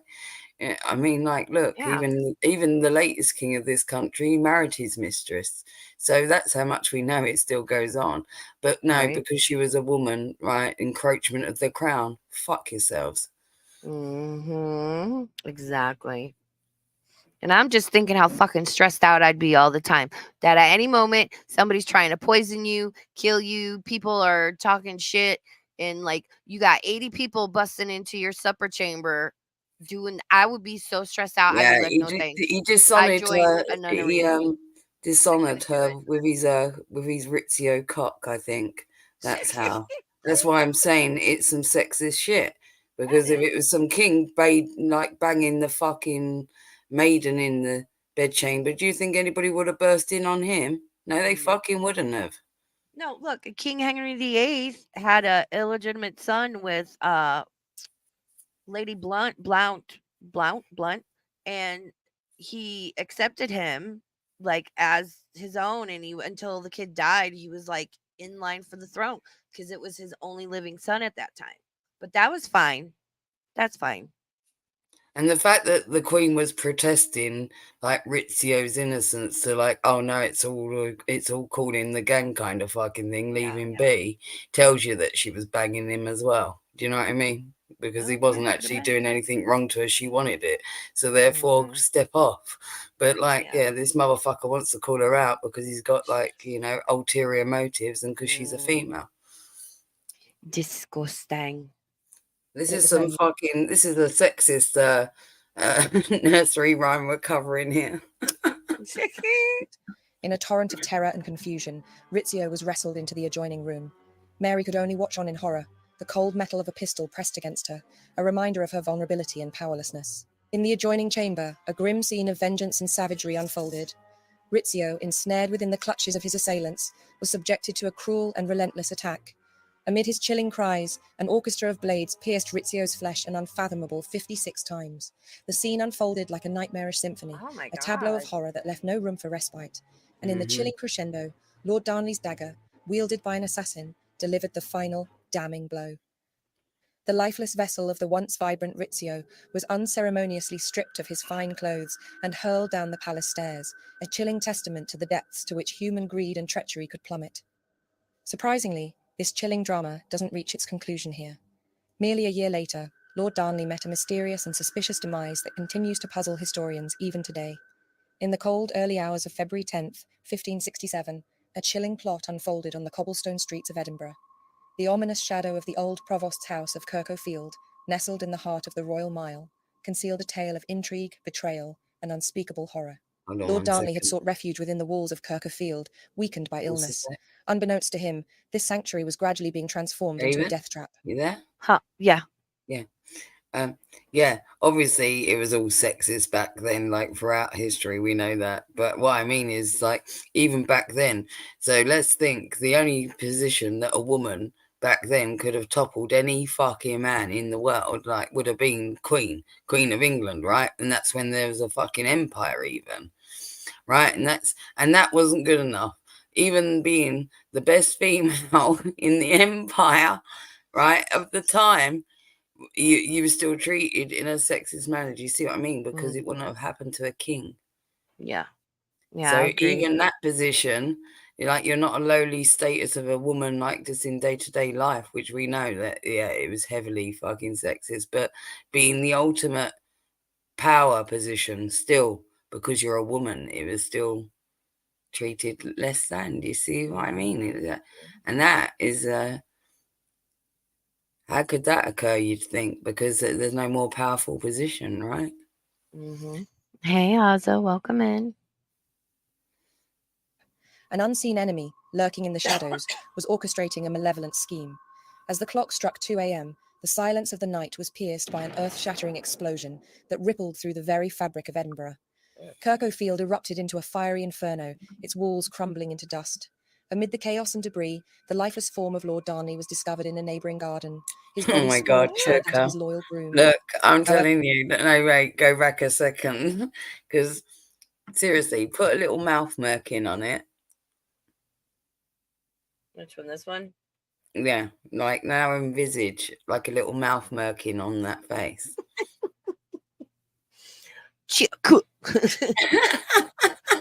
little sunglasses. Oh, I wish I had like a little thing on my laptop I could draw. It's got the weak shoulder line as well. Look at those sloping shoulders. Yeah. That weird chin and them ears, though. That ruffle is just to hide the thinness of neck. That will never not baffle me. Like how such a big head is held up by such a small neck, like a bobblehead. He's a human bobblehead. Darnley was discovered in a neighboring There's something wrong with those ears. There is, look. They're so small. Why are they so small? Why is there no lobe? Like it's straight to head. Like there's no No. lobe area at all. Oh, wow. Wow. Again, genealogy done. You're welcome. Choco. That of his loyal groom. However, all was not as it seemed. Intriguingly, their lifeless forms were strangely undamaged by the raging explosion, leaving behind a For trail of real. questions and speculative For theories real. about their final Been moments. reading. Historian Magnus Magnusson recounted how Lord Darnley's lifeless form bore evidence of strangulation, hinting that death had come before the cataclysmic explosion. Oh. What if a disturbance had jolted Darnley awake, compelling him to make a desperate escape attempt with his loyal attendant before being discovered by their enemies? A chair and rope were also found in the garden close to the men. Could they have aided their attempted escape through a window on the upper floor? Was the explosion that followed a crescendo of chaos, orchestrated to veil their murders, an eerie... Damn, how they be blowing up the castle and shit. Oh my god. There you go. Those are some Wow. detailed plans right there. Look at that. They must have got all Humpty Dumpty and we're like, let's blow this shit up, man. I like the fact that they just like they included the trees and shit. Like you hide behind this tree number 4. I'll be behind tree number 6. If you want to know what Death and I talk about, these are our conversations. You hide behind tree number 4. This is what we talk about. This is the shit that comes into our heads. Oh my god. cover for a sinister act. Queen Mary mourned her husband for 40 days, yet whispers drifted Wow. through the city's taverns and winding alleys, painting her grief as a mask for darker truths. Was she truly innocent, or was she herself responsible for her husband's suspicious death? In the labyrinth of suspicion, the Earl of Bothwell emerged as a name that would forever be entwined with the horrors of that night. A man of power and shadows, rumours swirled that he had supplied the very gunpowder that ignited the explosion, and a pair of shoes belonging to one of his supporters were found at the scene of the crime. What? In a matter of days, vibrant placards adorned... What happened? Something about exploded and then found a pair of shoes. What, did he explode himself out of his shoes? And yes, I just Ozzy. got this image like he's flying to the fucking, just like out of his shoes, gonna smash into the spire. And yes, He was Ozzy, the you can first hide human behind shoe 5. cannonball. That's what this is. Sweet. All right, let's listen again. Supporters were found at the scene of the crime. In a matter of days, vibrant placards adorned the streets, while leaflets circulated through Edinburgh. These boldly pointed fingers at Mary, Queen of Scots, and James Hepburn, 4th Earl of Bothwell, alleging an illicit love affair and their involvement in orchestrating Darnley's murder. The stage shifted yet again on the 24th of April, 1567. It is said that on a desolate road between Linlithgow Palace and Edinburgh, Bothwell and his legion of 800 men confronted Mary herself. Whispered words of danger fell from his lips, a warning that the tides of treachery were once more poised to swallow Mary in Edinburgh. With an air of foreboding, he urged her to seek protection in his own castle, Dunbar, an offer that hid sinister intentions. Midnight descended as Mary stepped into the jaws of a trap. Within the walls of Dunbar Castle, a nightmarish ordeal awaited her. Bothwell, his intentions as dark as the night itself, took her captive. Allegations of coercion and a twisted power play coloured the night's events, all designed to lead Mary down a path she could not escape. The days that followed saw a spectacle of manipulation and political manoeuvring. As the ink on his divorce papers from Jean Gordon, Countess of Bothwell, had barely dried, he claimed Queen Mary as his own. Their marriage took place on the 15th of May, 1567, just 3 months after Lord Darnley's death. The intentions and circumstances of these events weave a complicated web of intrigue that has divided historians across the ages. Was Mary truly an unfortunate victim, ensnared within the confines of a patriarchal era, coerced into a marriage with Bothwell against her desires? Or do the shadows Pretty cast a fucking different tale? plausible from the That of other a shit we just heard, yeah. Right. Like Damn. you're not allowed to bang who you want to bang. No, you're going to marry this one instead. Yeah, it sounds very plausible. Yeah, and again, very sexist. You be the fucking queen of a country, and you're Yeah, still it's all under the about the thumb of men. bloodline as well, and like the allegiance back then, so it was more important in that sense. So, yeah, matches would be made on the behalf of, especially if you was a woman, even more so, whether you was queen or not. You know. Yeah. Wow. Ugh, I'm terrible. rude and calculating figure, willing to trade her second husband's life for a promise of future matrimony to Bothwell. While historical fragments provide a canvas, they offer only hints of the complex portrait painted upon it. Unravelling the truth requires a delicate interplay of conjecture and scrutiny, a journey into the corridors of history that holds neither a single answer nor a clear path. Stories of Mary's scandal-laden romantic affairs ignited a public sensation at the time, making it entirely plausible to speculate that the Mary Mary Quite Contrary nursery rhyme finds its roots in the captivating tapestry of her life. The tale of Rizzio's murder, Lord Darnley's death, Queen Mary's descent into Bothwell's grasp, and the chilling echoes of those turbulent days continue to captivate, to intrigue, and to remind us that even within the most regal corridors, the shadows hold secrets that defy the passage of centuries. However, there exists a belief that the rhyme may allude to a different Mary from the same era, Mary Tudor, known by the chilling moniker Bloody Mary. Born of the union between Henry VIII and Catherine of Aragon, her life became a tapestry of intrigue, betrayal, and a thirst for power. Mary sought to dismantle the foundations of the Church of England, striving to reclaim the Catholic faith that had been cast aside. It was a gambit to regain her mother's legacy, a path that ultimately led to a reign drenched in terror. The rhyme speaks of her being contrary, which could represent the paradox capturing the dual nature of her rule, a queen seeking salvation while sowing the seeds of dread. The line, "How does your garden grow?" is a question that extends beyond the surface. In one interpretation, it speaks of her desperate yearning for a child. At the age of 38, she married King Philip II of Spain, driven by a deep urgency to secure an heir. As time passed, whispers spread about Mary's pregnancy, conveyed through private letters that detailed the growth of her belly and the sensation of a baby's movements. In the early days of May 1555, a rumour ignited like wildfire, news that the Queen had given birth, prompting widespread celebrations in London and the surrounding areas, marked by bonfires and unrestrained joy. However, reality shattered this illusion just days later, revealing the rumour as false. Unyielding, Mary clung to a belief that her child's birth was imminent and issued a statement that God would not allow her child to be born until all the Protestant dissenters were punished, beginning another round of executions.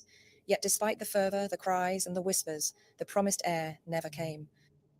Another interpretation sees the darkness run even deeper still, for the garden in the rhyme could just as easily refer to a graveyard, where each of Mary's executions fertilizes the earth with its dark harvest. The whispers of history suggest that the remainder of the rhyme's cryptic imagery holds a key to her reign of terror. Silver bells could be a chilling metaphor for the torment inflicted upon her victims, invoking the image of thumbscrews, cockle shells, a sinister representation of genital torture, and the pretty maids in a row, referencing a... Okay, that is a pair of agony. They insert that into your rectum and then open it while it's in there. Yeah, it opens up like a fucking umbrella. Yeah. I have a fascination with torture and torture devices. Medieval, I've been There's to a torture museum. You can go to a lot of these places, even in London, right? And they've still got a lot of the medieval torture tools like available, like even behind the things, and you can see them all. And there's a torture museum here in the US. I think it's in Illinois somewhere. I want to go there one day because it's horrific and fascinating. And I'm very macabre and morbid. So there you go. Yeah. Well, I think that's at this point. I think it's that's what that is. I'm like, that's the wrong torture device. That goes in your ass. Like, yeah, that's not a friendly butt plug, people. No. Yeah, that's not the kind that Nag's got in the mail. I'm just saying. Grim procession leading to the ominous embrace of the maiden, an executioner's tool of choice. It's a macabre picture, each line unraveling a dark truth hidden in history's shadows. Though intriguing, this theory might be deemed unlikely, as Mary was known to favour burning Protestants at the stake for execution, with little evidence to support the notion that her victims endured the torture devices mentioned in the rhyme. Mary Tudor, a woman entwined in the threads of power and pain, navigated a treacherous landscape where ambition and cruelty walked hand in hand.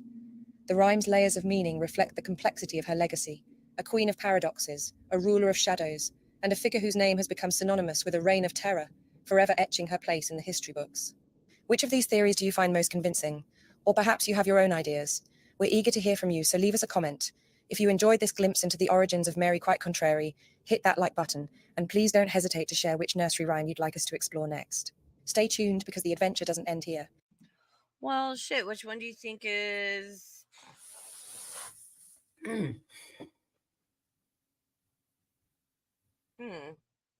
That was a lot. Oh, Jarella says, I went to a torture museum in London. Really interesting. You have to be a sick fucker to come up with that. Yeah. I think before serial killers were a thing, like a lot of them worked in like prisons, jails, because those were all unregulated. Well, in terms of like sociopaths have always existed in society, right? So that gene of being a sociopath, pertains to that. they were the ones in the dungeon torturing people, the executioners and stuff, because they, had that ability to do But it. not necessarily so, because like back then it was like it's a safe position. It's a safer position to be the killer than the one that gets killed, right? And in medieval times, that was often the case. Let's be honest. Like, just in general, life was short in medieval times, and if you didn't die on the battlefield or from some sort of disease, then it was for something else, or if it was from poverty or getting caught for thieving a loaf of bread or whatever it was, you know what I mean? So there was a lot of like rhymes and reasons to die back then. Right. Right. Welcome in, Share Bear. We are talking about the dark origins of nursery rhymes. All right, let's go to Jack and Jill, BB. Because vinegar and brown paper are gonna fix you right up. Yeah. It's fine. Pickle You'll the be brain. fine. Let's get pickling. Yep. Walk it off. Just walk it off.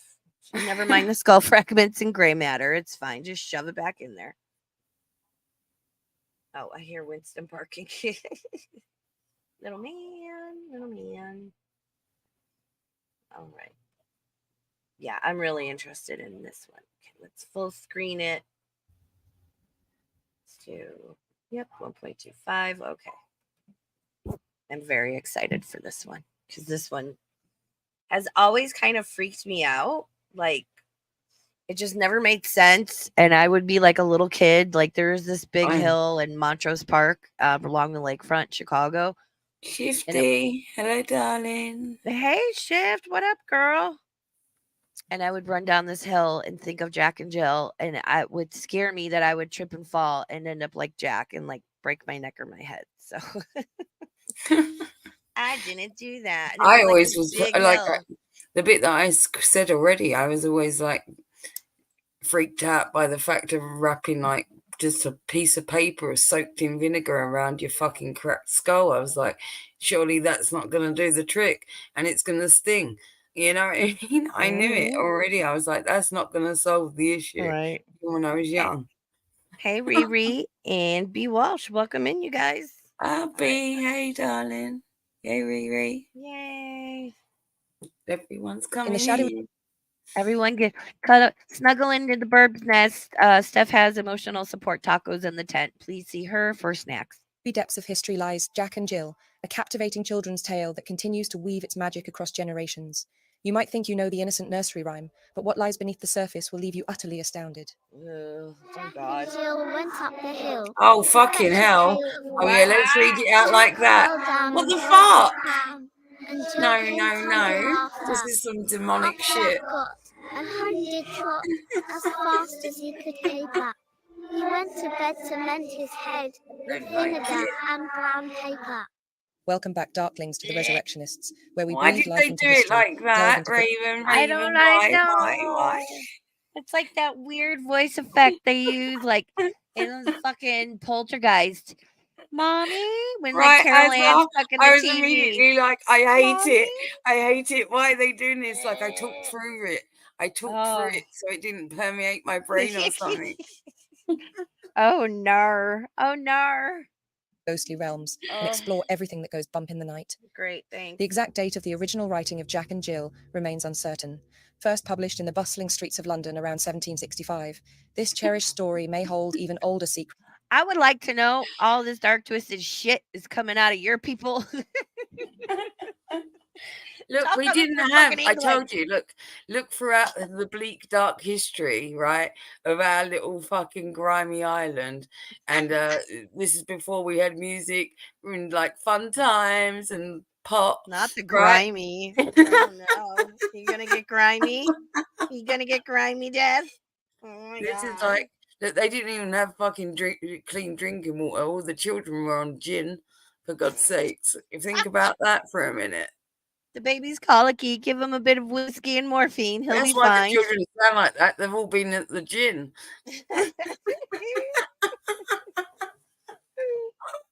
Oh my God. Within its lyrical verses.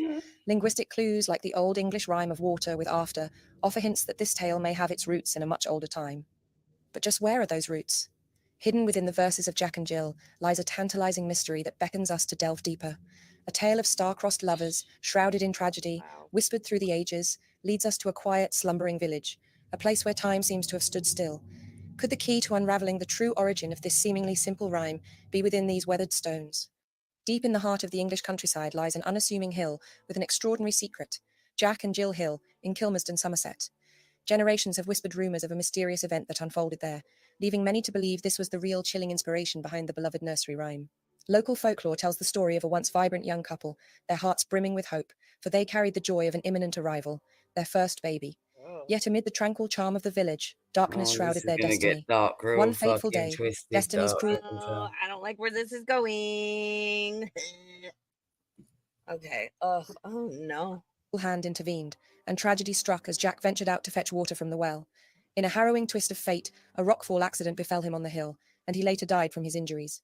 His life, extinguished too soon, left Jill reeling in despair. The veil of joy was torn asunder, replaced by an unyielding grief that weighed heavily on her fragile heart. In the depths of her anguish, Jill summoned all her strength to bring forth life, but the weight of sorrow proved insurmountable. As the first cry of her newborn reached the world, it was too late, for Jill had already joined her beloved Jack in the afterlife. Their Oh, son, fuck now me. orphaned, was raised by the compassionate residents of Kilmersdon. A sad tale, but does any truth lie in this tragic love story? Curiously, the name Jilson is still common throughout the area, hinting at a connection to the legendary tale. A chilling discovery made in 1999 only intensifies this mystery. For at the top of Jack and Jill Hill, a foreboding medieval well, plunging 38 feet deep, was found. Was this a coincidence or an eerie confirmation? If you visit Jack and Jill Hill today, you will find 6 solemn headstones, each bearing a poignant verse from the rhyme, leading up to the well, and a plaque commemorating the ill-fated couple. 2 tombstones rest nearby, forever preserving the memory of the couple's unyielding love and tragic fate. However, despite its picturesque setting and proud monuments, historical records do not provide concrete evidence to support the town's claim, leaving the true origin of the Jack and Jill rhyme open to speculation. But whether the legend is true or not, the town of Kilmersdon stands as a testament to the power of community, the resilience of love, and the beauty found in the intertwining of folklore and history. Another fascinating theory connects They're kind of like the Romeo and Juliet of their day, I guess, in a way, if you know what I mean. Yeah. Yeah, sort of. Hey, Sarah Kay, how you doing, hon? Welcome in. Oh, this is dark. The way we started off. Ooh, this is dark. Ooh. Jack and Jill to historical beer measurements, injecting a glimpse of everyday life into the nursery rhyme. Oh. During the 1600s, beer was a common beverage sold and enjoyed in precise quantities. A Jack denoted a measure equivalent to 1/2 of a pint, while a Jill represented a rather modest portion, amounting to 1/4 of a pint. The Jack and Jill rhyme, therefore, may have originated as a humorous cautionary tale about the mishaps that could occur when drinking beer. Jack and Jill setting out to fetch a pail of water might represent the common folk going about their daily tasks. The unfortunate accident of Jack falling and Jill tumbling after could be a playful reference to the occasional spills and mishaps that might happen when intoxicated by alcohol. Similarly, the rhyme might also serve as a satirical take on the tax measures imposed by King Charles I concerning beer. In 1625, he attempted to increase taxes on liquid measures to boost his wealth, but Parliament opposed it. Undeterred, he decreed that the standard volume of a Jack be reduced, but the tax remained the same. Therefore, the king gained his tax, but without technically raising it. Thus, the phrase, Jack fell down and broke his crown, can be interpreted as the lowering of the measure of a Jack, which was indicated by a crown symbol on the side of a drinking vessel. Of course, this automatically reduces the volume of a Jill, as a consequence which explains the line, Jill came tumbling after, in the rhyme. Another fascinating piece of information is that during that era, there was widespread speculation that inns and taverns often diluted ale by adding water to it. The innkeeper would discreetly fetch a pail of water to carry out this deceitful act. Charles I's unpopular policies and disagreements with Parliament led to conflicts that culminated in the English Civil War. Eventually, Charles I was captured, tried, and executed in 1649. Another angle to the origins of Jack and Jill is rather than being about a specific event or person, it is actually a cautionary tale. Historically, the names Jack and Jill were commonly used to represent an ordinary male and female. For instance, an exclusive club might express a preference for not accepting just any old Jack and Jill as members. We regularly use phrases like Jack the Lad or Jack of all trades in our everyday language, illustrating their generic nature. Therefore, Jack and Jill could symbolize any typical individual. Furthermore, there is an intriguing fact that wells are typically situated in low areas, because constructing one on a hilltop would require much deeper excavation and significantly more challenging labor to access the groundwater. Considering this, could the nursery rhyme be a metaphor? In all versions of the rhyme, Jack and Jill end up injured or dead after attempting to reach the highest point of the hill. These clues might offer insight into the real meaning of the story. Is it possible that the rhyme serves as a cautionary tale, advising ordinary people not to aspire too high in life?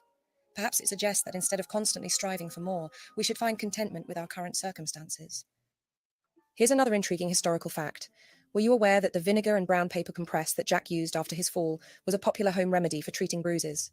The brown paper used in the 18th and 19th centuries was made from old rope, canvas, and other burlap, and could be very coarse, but it was found to be useful for applying substances to the skin.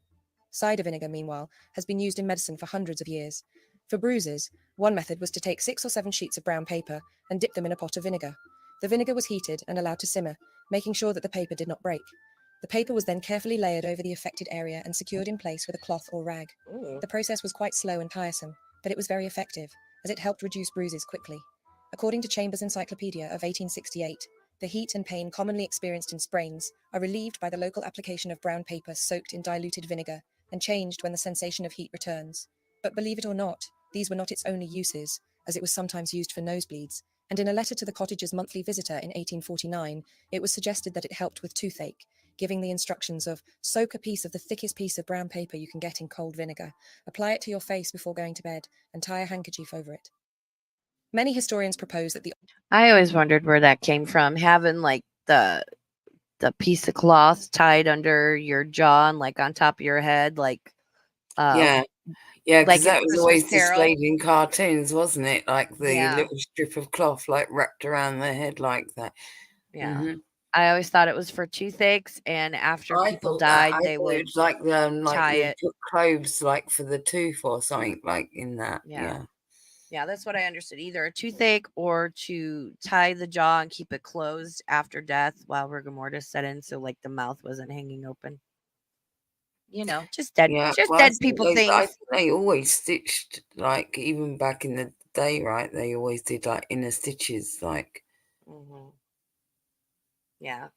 Well, it always stuck out to me because of the one guy in one of the versions, the black and white version of A Christmas Carol had Bob was it Bob Marley? Is that right?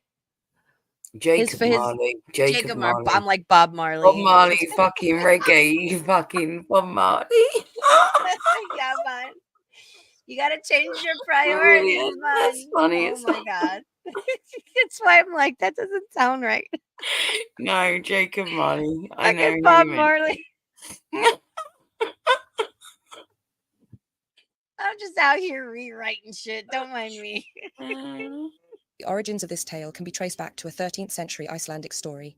In Scandinavian mythology, there is a story of the moon abducting 2 children named Juki and Bill from their parents, taking them up to heaven. These children were carrying a bucket and drawing water from a well when this happened. They were placed in heaven, where they could be seen from Earth.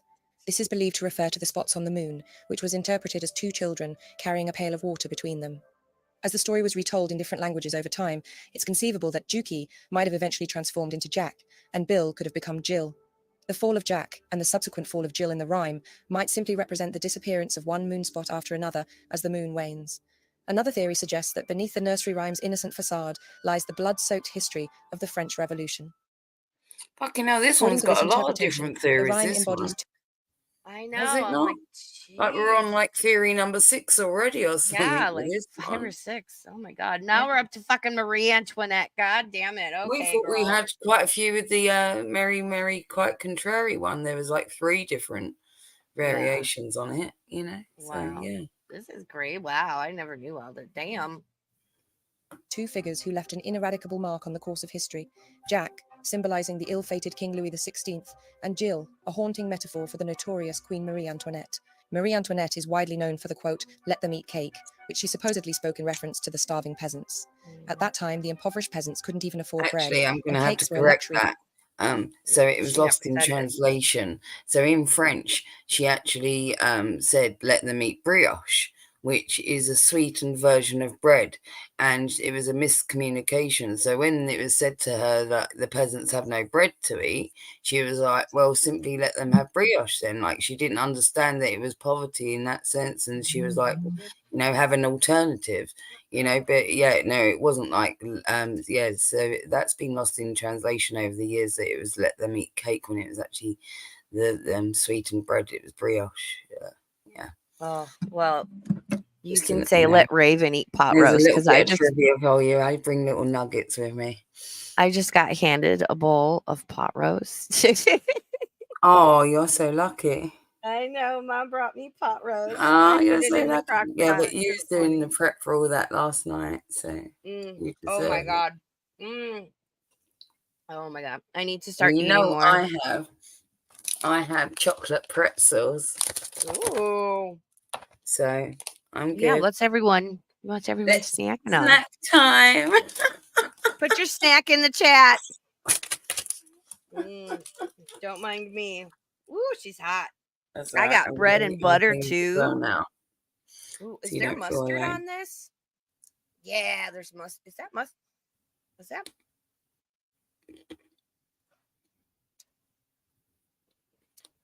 That's like a sweet butter. What kind of butter? What in the bread and butter? I'm so confused. Okay. Let them All eat right. brioche, Raven. Let them eat. But yeah, I was gonna say Marie Antoinette never said let them eat cake. That is a misquote. And I remember Antenimans had an ad campaign. I want to say it was like Not the the late cheese. mid to late 90s, where it was like Marie Antoinette and she's like, let them eat cake, and then they all ate Antenimans. Yeah. Well, Entenmann's, whatever it is. it'll resonate differently with you now. Now you'll be like, the quote was mistranslated. It was actually brioche, which is just sweetened bread. Yeah, I love a brioche bread. For the wealthy. This quote is believed to exemplify the Queen's disconnect from the hardships faced by her subjects in their daily lives.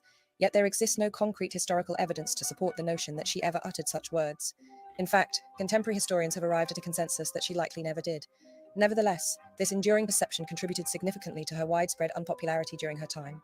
The rhyme is said to represent the chilling tale of Jack and Jill's ascent up the hill in 1793, a hill that It should document how nasty Versailles was. Ugh, people pissing and shitting in corners. Y'all, it was gross. Versailles was disgusting. Oh my god. Yeah, but all of Europe was like that because there was no sewage, and there was no clean water. There was no sewage. If you think about Venice, if you think it's dirty now, we'll think about when it was like when they actually was emptying the raw sewage into it as well. Oh god. I can't just imagine like essentially stopping in the middle of my living room to take a dump. Like I just go outside, man. They used to throw it out the window, didn't they? So they all had like those little china pots and things by the bed and throw it out into the street. Ugh. Oh, maybe that's Imagine what what it it's about. smelled like just walking down every average street even. It must have been just like from the sounds of it, downtown Connersville, Indiana. Same. Exact Oh my same. god. Oh my god.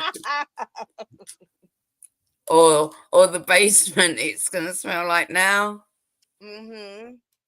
Bugs could never. The pissy, musty basement. Wow. presents the steps leading up to their public execution. With the swiftness of the blade, King Louis XVI, portrayed as Jack in the rhyme, was the first to fall, losing his crown, in a spectacle that reverberated across history. And then came Jill, the eerie echo of Marie Antoinette, tumbling after, sealing the tragic fate of the Queen, who once seemed untouchable. In this version, the beloved nursery rhyme becomes a chilling reminder of the revolution's turbulent events and invites us to confront the darkest corners of history. For the discerning minds among you, a perplexing puzzle emerges when considering the timeline. Indeed, the infamous executions of Marie Antoinette and King Louis transpired in the year of 1793. The query then arises, how could the rhyme of Jack and Jill, initially published by John Newbery in Mother Goose's Melody circa 1765, possibly be written about their fates? Fans of this theory are swift to emphasize a crucial detail, the lack of a surviving copy of the original 1765 publication. Instead, what we possess today are only later revised editions from many years later, each bearing subsequent alterations and adaptations from the original work. It is a realization that opens up a possibility. Could the haunting verses of Jack and Jill have been concocted after the initial publication and then inserted into later versions, making it possible that the executions of Marie Antoinette and King Louis XVI were indeed the real inspiration? Which of these theories do you find most convincing? Or perhaps you have your own ideas? We're eager to hear from you, so leave us a comment. If you enjoyed this glimpse into the origins of Jack and Jill, hit that like button, and please don't hesitate to share which nursery rhyme you'd like us to explore next. Yeah, that is very much like the Mary Contrary one, because that also had a variation on the timeline, depending on if you go by the earliest version or this version when it was written in, whether it was 18th century or 16th century. You know what I mean? So, Yeah. yeah, unless and if they don't have the actual example of it existing in the previous century that is stated that it possibly could have originated from, it's hard to decipher, isn't it? Yeah. I was just thinking like so much gets lost in translation, and people Right. got to put their opinions, and And I mean, with that one particularly, it shot off in 6 different directions, so there was all different variations. I quite like the one that was the measurement though, and it actually seemed, that one actually seemed like it resonated, like because of like the whole drinking measurement and taxes, and like little things will be made up like in taverns, and it was almost like social commentary of the day, right? yeah, So to exactly. do it in that way, in a jovial way of like, oh, this is how it is now, and the measurement being a jack and a jill, and like the tax incurrence on the jack, and then the jill would follow. Yeah, it's like that whole watch the pennies and the pounds will look after themselves kind of thing. It's almost like it's got a little bit of like lineage to it in that sense. It sounds like it. I quite like that one. It seems like it might actually Yeah. could be legit to that, especially because they showed measurement jars with those words on it as well. Oh, B. Walsh, I would share the pot roast if I could. There's like a huge pot of it, and it's just me and my mom. So I'm so jealous right now. it's very I'm good. like, yeah, I got chocolate pretzels, but really, I would like that. That sounds amazing. It's very good. I don't want just snacks. I want a meal. No. I can't be asked now. It's like, yeah, it's not happening. No way. No. No, it's like 1 a.m. Mm-hmm. Oh, Jarella says a popular medieval reply to "How are you?" was, "Oh, the fleas bite me so." Well, Nice. yeah. Well, yeah, that's why spices were so valuable when they first like That the was East Indian Trading that was, Company. I think They that used was them for body odor, not cooking. I think that was the common greeting in England. But in Indiana, Jared, it would have been, how are the scabies on your dick? My God, eating.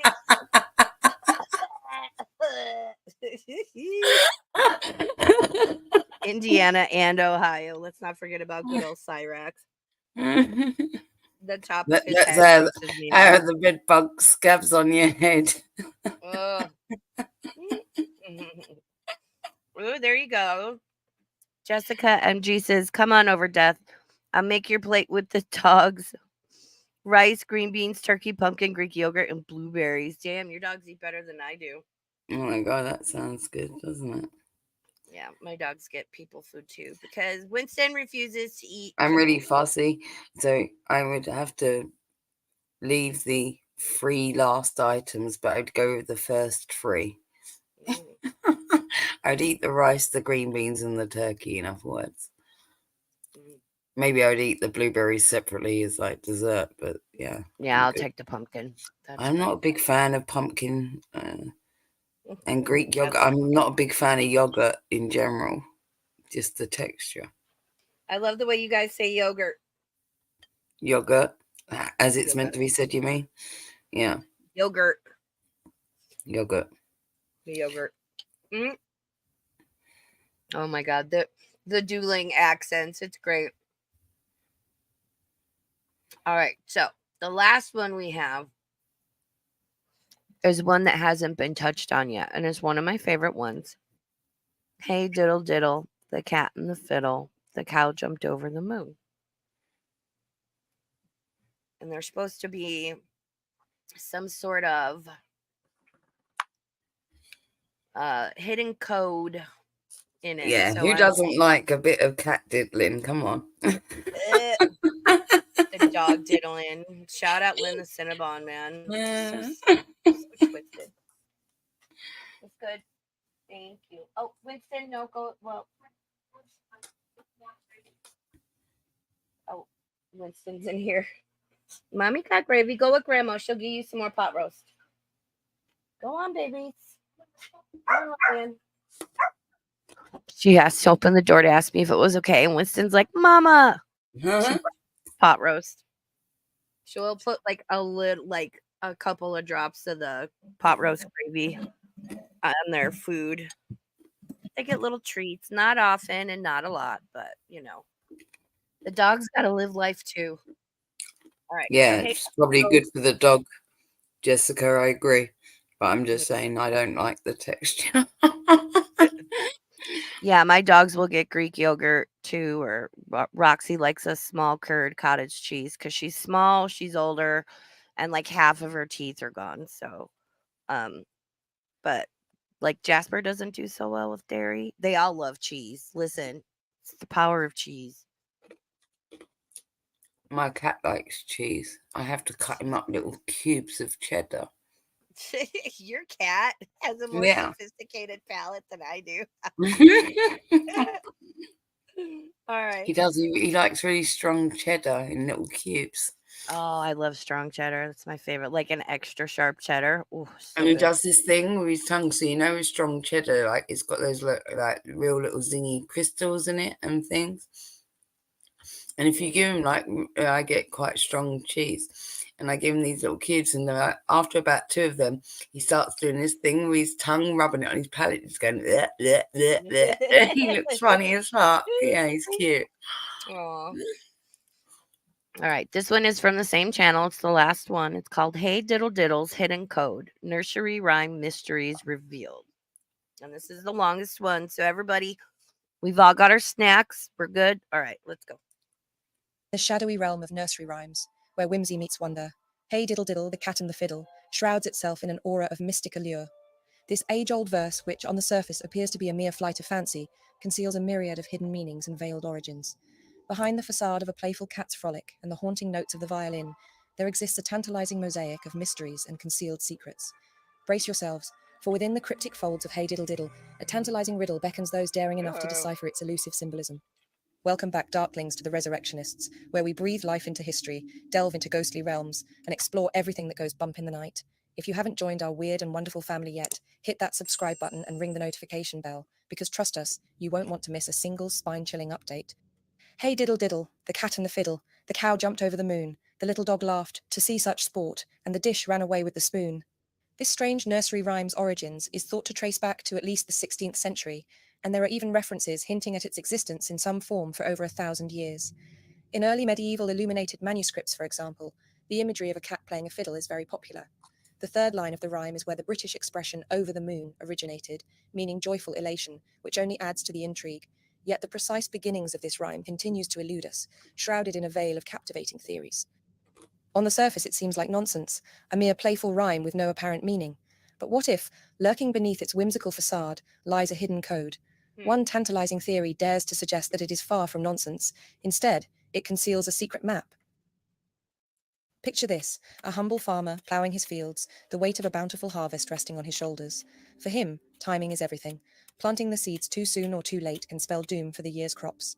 But what if, hidden within a whimsical rhyme, lay the key to unlocking the mysteries of the night sky?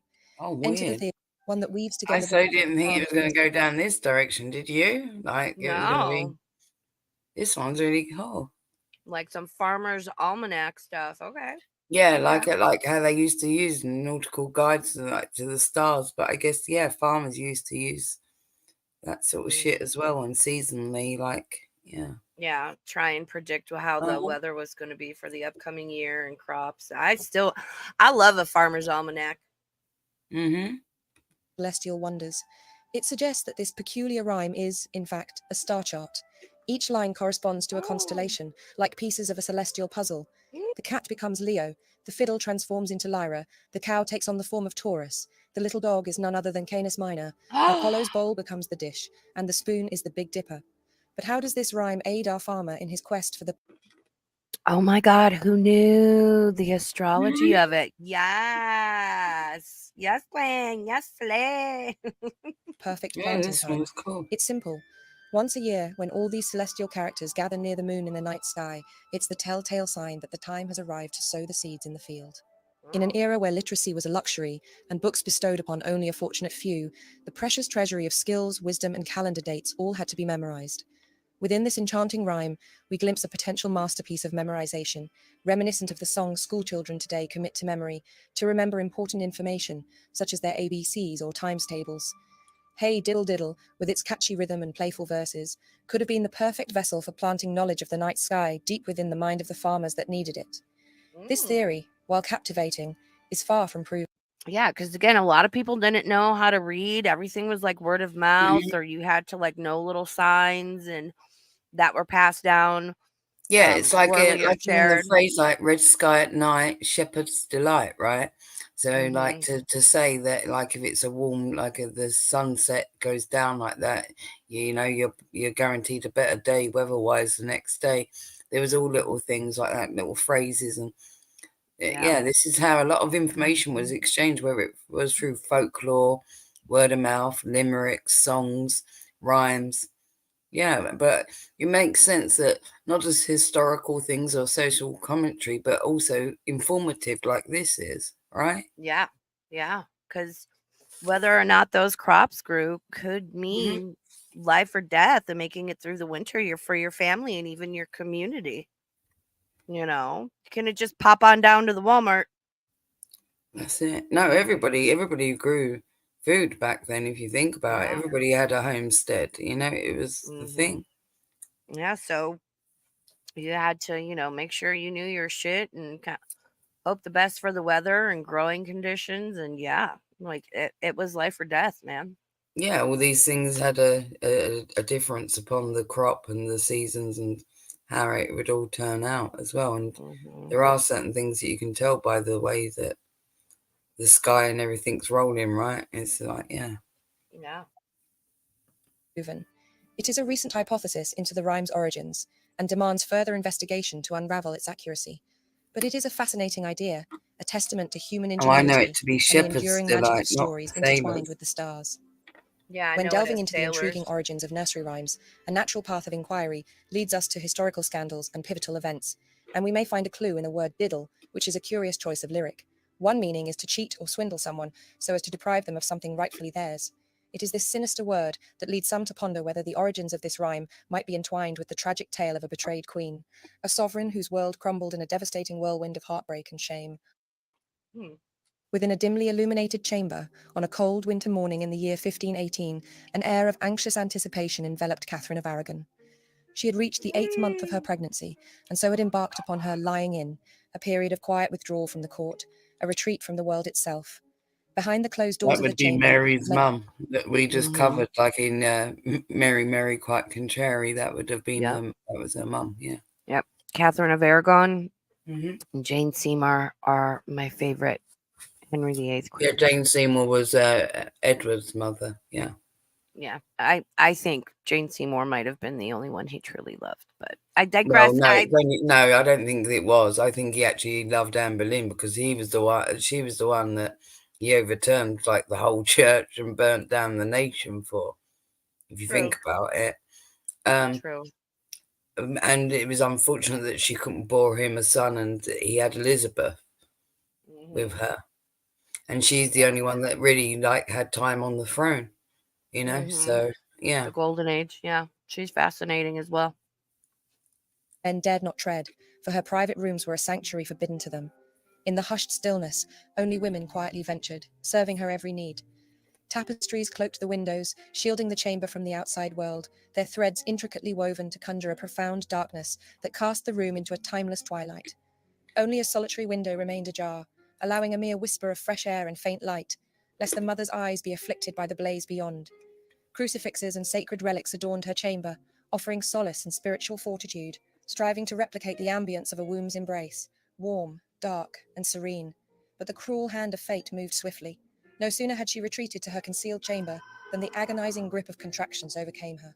She underwent the agonizing ordeal of labor. only to birth a daughter who never tasted the breath of life. The unfathomable depths of grief and sorrow gripped Catherine's heart. This stillborn daughter marked the culmination of her childbearing journey. As the first wife of Henry VIII, she had birthed multiple children, but all had died in early infancy, with only one lone surviving daughter. The weight of her inability to bestow upon her husband a male heir bore down heavily on her soul. This was her final opportunity, and it had now slipped from her grasp. King Henry became consumed with the idea that God was punishing him. The story's complexity started years before, with Catherine of Aragon marrying Henry's older brother Arthur when they were both just 15 years old. Tragically, Arthur fell seriously ill and died just 3 months into their marriage. Henry, in due course, took Catherine, his brother's widow, as his wife, and their union blossomed with many years of happiness. But the heartache of losing so many children and the persistent absence of a male heir to the throne left Henry with the haunting notion that God disapproved of his choice of spouse. Therefore, when the young and captivating Anne Boleyn assumed the role of Catherine's lady-in-waiting in the early 1520s and steadfastly refused to share a bed with Henry until they were wed, the king's mind was made up. Catherine had to go. As a country of devout Roman Catholics, divorce was not an option. Henry's only escape lay in the examination of a fateful question. Had Catherine's prior marriage to his brother Arthur been consummated? With her defiance and his obsession, their lives spiraled into a relentless battle of wills. Catherine's courage became her armor as she endured a long and emotionally painful ordeal, cross-examined in court as Henry tried to prove the invalidity of their marriage. The Queen was questioned in humiliating detail about her sexual activity with Arthur, which she denied to the bitter end. She could have surrendered, accepted her fate, and faded into I obscurity. think that is, like, obviously every woman that, crossed Henry's path, apart from Jane Seymour, because she died, shortly after having the son. I think that's why he didn't have time to actually find hatred with her. Not only did she give him the son, even though it was a sickly son, but also because of that reason. Do you know what I mean? So she didn't reach that point of like off with your head sort of thing, or I'm gonna it was a travesty what happened to his first wife, because not only was she outcasted in the sense of being like illegitimate all this time, and now her daughter was deemed as illegitimate. But it brought great shame upon her, and she was deeply religious as well, and very Catholic. Yeah. That's why Bloody Mary, her daughter, was so Catholic, is because her mom. But back in those days, so if you had an illegitimate child, which is what it made it, because if the marriage wasn't and she had a child, then it means that child wasn't of legitimate wedlock. She's of ill repute then, and now she's gone from a woman of great standing to now being of the lowest of the low, deemed in patriarchal society, especially. Wasn't it the last Catherine he married? Because he was married to 3 Catherines. The last one also survived and actually kind of reconciled him with his daughters and whatnot. So again, I love Henry VIII. He's my there was favorite. the one that there was also Anna Cleves, which was the Dutch one that was really ugly. He got duped by. That was quite funny. That one always the makes me original laugh. Anne of Cleves was the original catfish. Right. Kate Winslet. You goddamn legend, you. Welcome in. There was so Catherine Howard and Catherine Parr as well. Yeah, Catherine Parr, that was the last Catherine. Catherine Howard was a young harlot. Very wild. Yes. Oh, what did Sarah Kay said? Kate Winslet said, "From queen to thirst bucket in a heartbeat." And Sarah Kay says, all first buckets, all of them. If you're going to shoot for the queen, don't miss. It might be hard to see her through the downpour of dog piss, though. Good luck. Hope your aim's good. Sarah Kay says, "What an attention-seeking ... Yes. Exactly. Yeah. I was not expecting this to go to Henry VIII and planting shit, and I am, wow. What this is my favorite one. Boleyn. There you The go. thirst bucket. We'll make Thirst it. bucket Boleyn. There you go. Thirst bucket Boleyn. History written by Raven and Death. Come along on our lessons. There's much to learn. But a potent blend of piety and unyielding spirit propelled her to resist, even as the world shifted around her. In the heart-wrenching conclusion of events, Catherine's 23-year marriage to King Henry was finally annulled in 1533. Stripped of her royal standing, she faced exile from the court and the merciless separation from her only surviving child, Mary. This cruel twist of fate meant Catherine would never see her beloved daughter again.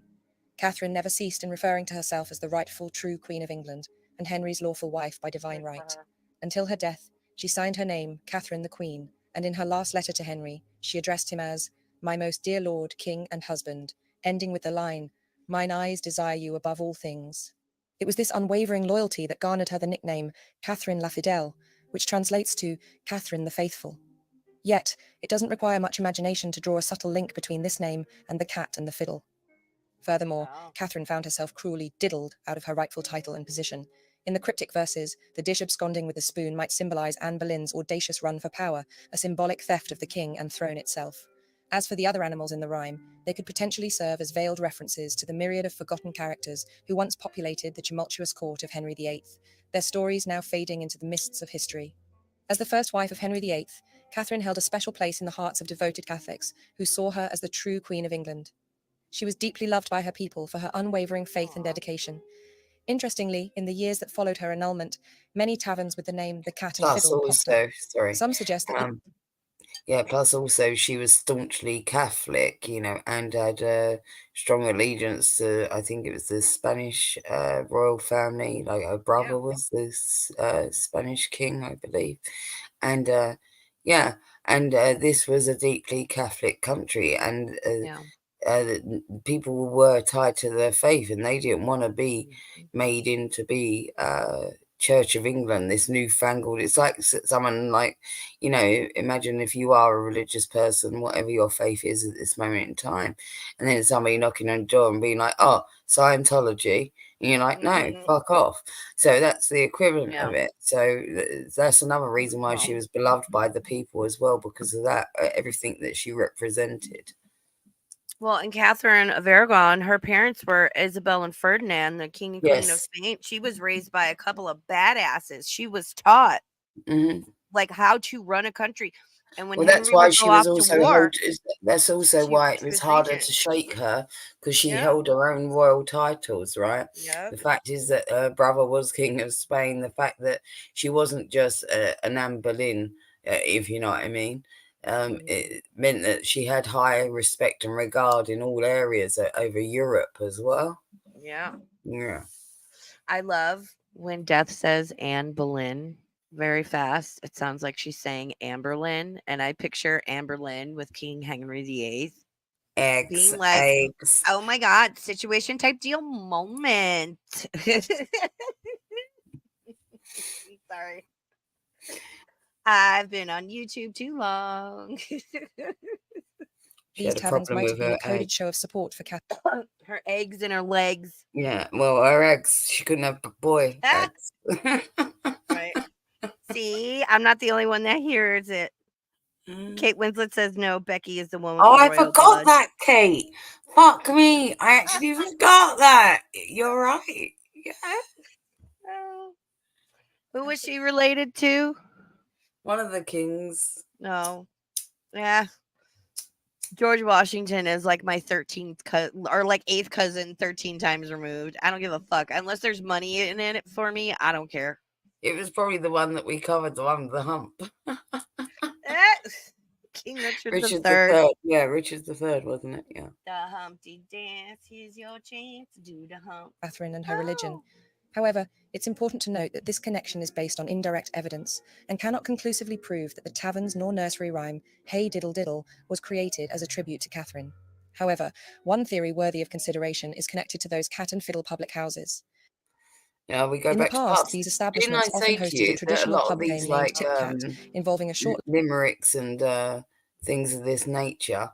goes back to like singing them in taverns and things. So that's why I said to you with the Jack and Jill one, it sounded realistic because of the measurements of the drinks, right? Yeah. And yeah, so to me, so far, I believe more so. I'm more inclined towards the farmer one because it works out so perfectly with the constellations that they should work like that. It actually does represent them. It could be coincidental, but it doesn't look like it. You know what I mean? Yeah. But otherwise, yeah, it's usually something tavern related. Yeah, I agree. That makes the most sense. Length of wood known as a cat. The cat is hit with a larger stick to send it flying into the air, at which point the player attempts to hit it a distance with the larger stick while it is still in the air. In one version, the batter tries to round the bases before the fielder retrieves the cat and throws it back to home base. Earlier versions of the game are based on guessing the distance that the cat is hit, scoring points according to the number that comes up on a four-sided cat, and running from base to base on a large circle while the cat is being retrieved. It is a very early pub game, dating to at least the 17th century, that many years later, through different evolutions, became cricket, rounders, and baseball. It's not uncommon for famous nursery rhymes to have their origins in traditional or musical games, making it a plausible notion that hey diddle diddle might be rooted in such a practice. Diddle can mean to pass time aimlessly or unproductively, which would fit with game playing. Fiddles were commonly played at taverns to accompany games, singing, and merriment. In this interpretation, the line, "the little dog laughed to see such sport," takes on a dual significance. On one hand, it may signify the sheer enjoyment of witnessing a spirited game in progress. Alternatively, it could allude to the virtue of sportsmanship, emphasizing the importance of playing fairly and with good humor. Delving further, the mention of the moon in the rhyme might cleverly evoke the image of the expansive circular bases that players enthusiastically traverse during the game. Additionally, the reference to jumping over them may vividly capture a crucial aspect of the game, where players leapt over these bases, adding an element of agility and excitement to the sport. The dish and spoon running away could symbolize the players becoming engrossed in the game and inadvertently missing the opportunity to enjoy their meal before the plate is whisked away by the innkeeper. It's a captivating possibility that adds a layer of depth to this age-old rhyme. Many outlandish origin theories have been put forward to explain the hey diddle diddle nursery rhyme through the ages, including fantastical connections to ancient Greek phrases and the worship of Egyptian deities. One intriguing theory from history involves England's Queen Elizabeth I and her court. Queen Elizabeth had a playful nickname, the Cat, because she liked to toy with her ministers. The little dog in our tale may refer to Robert Dudley, the Earl of Leicester, who Queen Elizabeth considered marrying. She even called him her little lapdog at times. As for the dish and the spoon, according to some sources, the courtier responsible for carrying ceremonial dishes at important state dinners was sometimes nicknamed the dish, and the spoon referred to a lady-in-waiting who had the risky job of tasting the queen's food to make sure it wasn't poisoned. Some speculate whether a secret love affair might have blossomed between the staff known as the dish and the spoon to inspire the line of the rhyme. However, the In dish all and the honesty, spoon that does sound like you know, like this country is rich with slang and innuendo. We know that much, even going back to like postcard fucking humor. It's always like a little bit filthy, a little bit tongue in cheek, and like that. Like I was saying about limericks, like I wouldn't be surprised at all if that was like even like a sexual position. You be the dish and I'll be the spoon, sort of thing. Do you know what I mean? Because they didn't discuss things like that openly, and everything had like its own little saying to go with it back then, you know? Yeah. Refer to two different characters of the royal court, for behind the grandeur and formality, a hidden romance was brewing. In the heart of Tudor England, where the palace walls concealed secrets darker than the night, a thrilling tale of forbidden love and royal betrayal unfolded. The formidable Queen Elizabeth I was set to embark on a grand hunting trip, but within the stone chambers of her court, a clandestine plot was underway. Lady Catherine Grey, with hair as fiery as her spirit, feigned toothache, for she harboured a secret engagement that could spell treason. Right, Catherine, Kate. aged just 18, dared to defy the decree that bound her heart. To marry without the monarch's consent was to dance on the precipice of doom, yet she knew the Queen's blessing would never grace her union. For her betrothal to Edward Seymour, the first Earl of Hertford, threatened to rewrite the lines of succession to the throne. Under the cloak of Elizabeth's absence, Catherine embarked on a perilous journey to the Earl's estate. Edward's sister Jane stood as witness to their union, and a hushed ceremony sealed their fate. In the flickering candlelight, passion ignited their souls as they spent a stolen evening together. But as the night waned, Catherine slipped back away to the court, her heart heavy with the weight of her treacherous secret. In the following months, their love blossomed in the shadows, concealed from prying eyes. Amid stolen glances and fervent embraces, they defied fate itself. But whispers of Hertford's attention towards Catherine reached the ears of Sir William Cecil, the Secretary of State. Concerned that Hertford's affections would disrupt the royal order, he suggested an overseas journey. A command failed in suggestion. The Duchess, mother to Hertford, lent her voice to this decree, hoping to secure a noble match for her son favoured by the Queen. With no choice but to obey, Hertford agreed Right, to again, depart, here we leaving go behind again, right? So if there was the man having it away with some fucking, busty maiden, it would all be well and good. But whenever it's the woman like getting her end away and having some fun with a bloke that she shouldn't, there's always some intervention. You see how this shit works? Yep. And again, here we are again. Yep. and his love-stricken bride. Catherine's heart bore a heavy secret. She suspected she carried the fruit of their passion within her. Uncertain and torn, she grappled with the decision to reveal their forbidden union to the Queen. But a tragic turn of events diverted her thoughts. Her dear friend and now sister-in-law Jane fell gravely ill and was lost. Grief engulfed Catherine, casting a shadow over her heart. But as the months passed, Catherine's pregnancy could no longer be concealed. She had no choice but to reveal her secret to the enraged Queen. Elizabeth's fury raged like a tempest, her royal bloodline threatened by Catherine's transgression. Arrested and sent to the Tower of London, Catherine awaited her fate. Oh. Hertford, summoned back from Europe, also found himself imprisoned in the Tower upon his return. Even Hertford's mother distanced herself from her unruly child, pleading loyalty to the irate Queen. Amid the gloom of imprisonment, Catherine gave birth to a healthy son, christened Edward, on the 21st of September, 1561.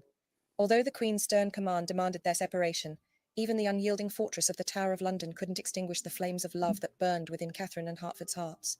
The prison guards, moved by the palpable depth of their affection, chose to defy her orders. It was an act of compassion, for they witnessed the unbreakable bond that bound the couple together. 2 years later, a second son came into this world, as a testament to the enduring love that defied the shackles of royal wrath and imprisonment. Yet their love was doomed. As news of a second son reached the ears of Queen Elizabeth, her wrath knew no bounds. She ordered the couple's separation miles apart and levied a staggering fine of £15,000 on Hertford, equivalent to £3.5 million today. They would never meet again. Catherine, confined to her prison, died in 1567 at the tender age of 27. Her pleas for Hertford's release on her deathbed fell on deaf ears. It is said that she perished with a broken heart, leaving behind a love story that dared to defy the crown and ignited the pages of history. Could it be that the ill-fated romance of Lady Catherine Grey serves as the embodiment of the dish and spoon in our rhyme? This intriguing possibility further strengthens our theory that the origins of this enigmatic... I'm like, what does he have in his hand? Is he vlogging? Is that a camera? We were talking about that story is that's covered in one of those ones that I said to you. One of the Amblin ones, the story of Catherine Grey. It's covered.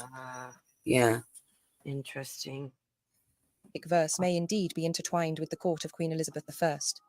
It's a poignant tale, yet the Nursery Rhymes connection to it remains shrouded in obscurity, lacking concrete evidence.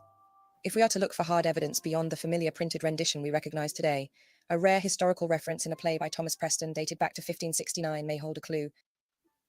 It reads, "They be at hand, sir, with stick and fiddle. They can play a new dance called Hey Diddle Diddle." Another possible reference is in Alexander Montgomery's book of poetry, The Cherry and the Sleigh, from 1597. "But since you think it an easy thing to mount above the moon, of your own fiddle take a spring, and dance when you have done."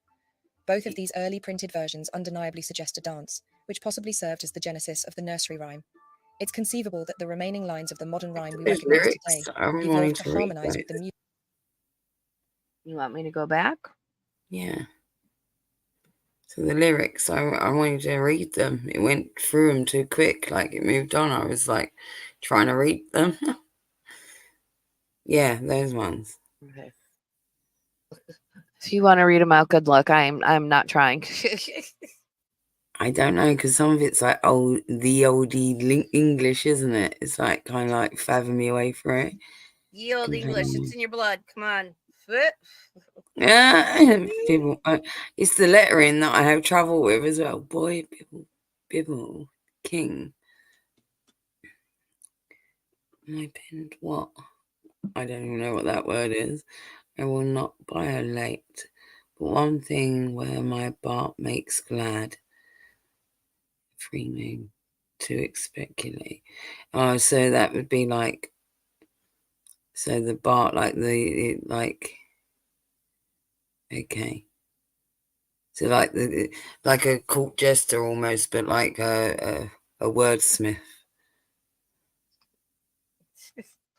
Yes, Ozza. Bob Marley was part of A Christmas Yeah, Carol, yeah, and Bob Marley. Oh my they God, had Kate would have cameras. ripped on you. Kate, you should have been here.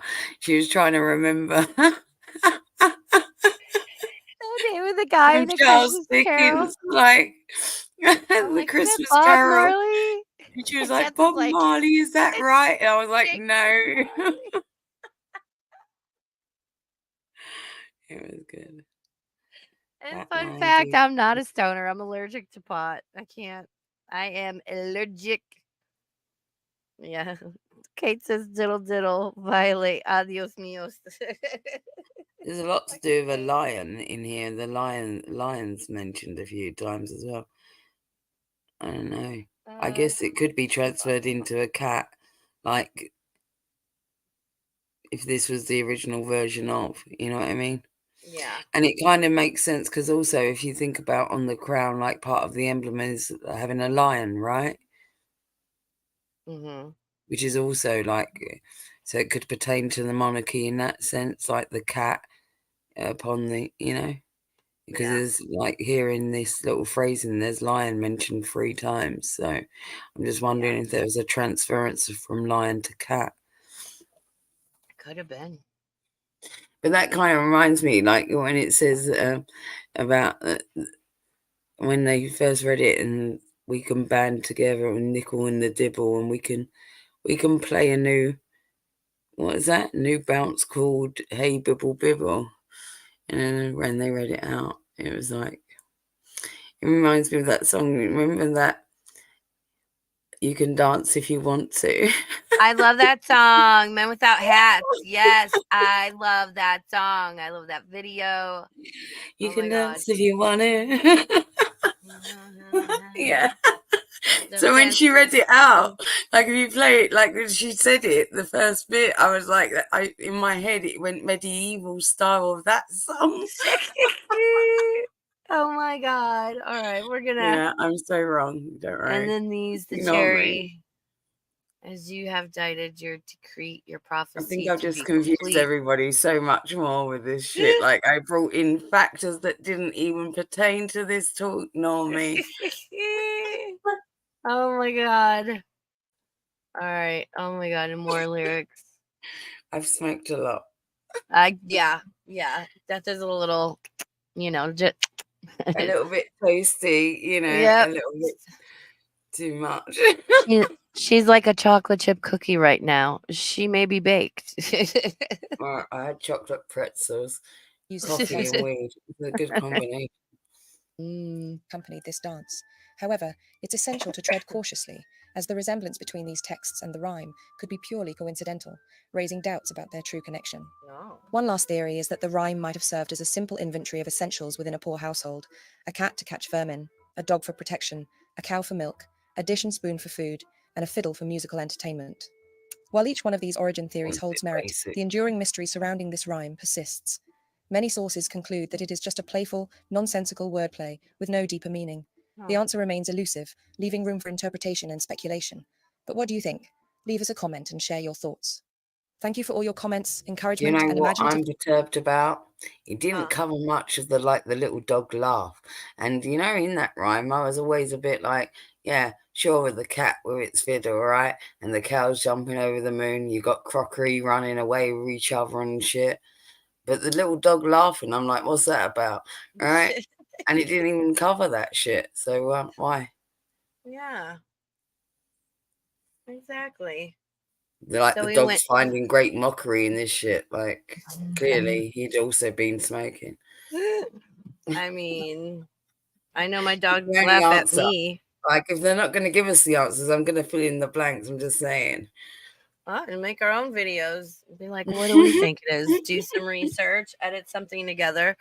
You have an English accent. You can do the voiceover. Yeah. That dog was like, damn, I'm seeing cows jump over the moons and everything. Kitty 1838, welcome in. She says, what the fuck? What I just come into? It's been a very interesting stream. I recommend for my replay crew or anyone coming in late, definitely go back and watch it because a Yeah, lot of these I'm nursery to blame, rhymes. basically, Kitty. This was all my idea. It was. Raven takes no responsibility, even though it's her channel. But it's so interesting because, like, we grow up with all of these nursery rhymes and singing them, and it's like, are they nonsensical? What are the I just meanings? thought Most it of them are was like dark. walk that we It's could do for the spoopy thing, and it yeah. wasn't like like Oh, I loved it. your run of the mill sort of stuff.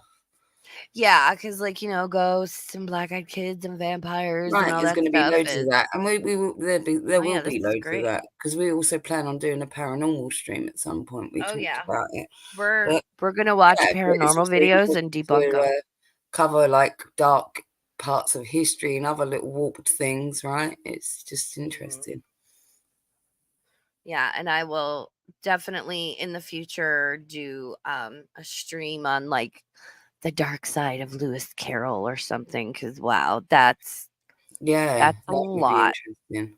Oh, and again, I have to be extremely careful because with the recent changes and Yeah, and well, you can come up with code words, right? yeah. So Well, I have a section in my Discord that is code words for streams. So if you're and you not can put in sure, the description as well. yeah, So you could be like, this represents that, this represents that. So if I say it throughout the stream, check the description. That's the key. yeah, If you know what I mean.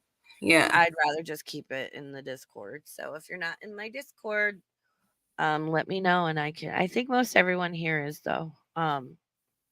But yeah, there was a lot of streams I had planned for this. I had to scrap because of the recent change in the terms of service and YouTube actually enforcing them because I think there's quite a few novelists and poets even around that era that were on a whole trip, let's say, Oh, on the get out of my farm. head, Kitty.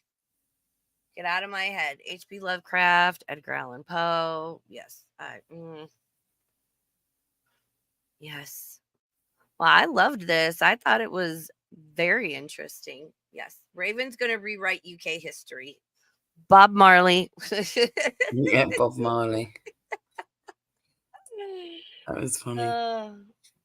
Yeah, me too. Yeah, it's fun to talk about all the cows and the drama and the hot messes on YouTube, but like I said, we're all multifaceted people. I want my channel to it has reflected upon that from day one, and it always will because Well, that's all why this we stuff do is part different of things, who I right? It's am. like you do various stuff on here. You always have, and on Deadly Content, we cover all different types of cows and react to whatever and keep it light and frothy. And then Little Oh, Boots thanks, has got her Sarah. clips on her channel, and I've got like creative and serious stuff on my deaf channel. It's like, yeah, there's room for a bit of everything. Why not? Yeah, and who knows? Me and Jess might, do a channel of like this stuff one day in the future if we have time.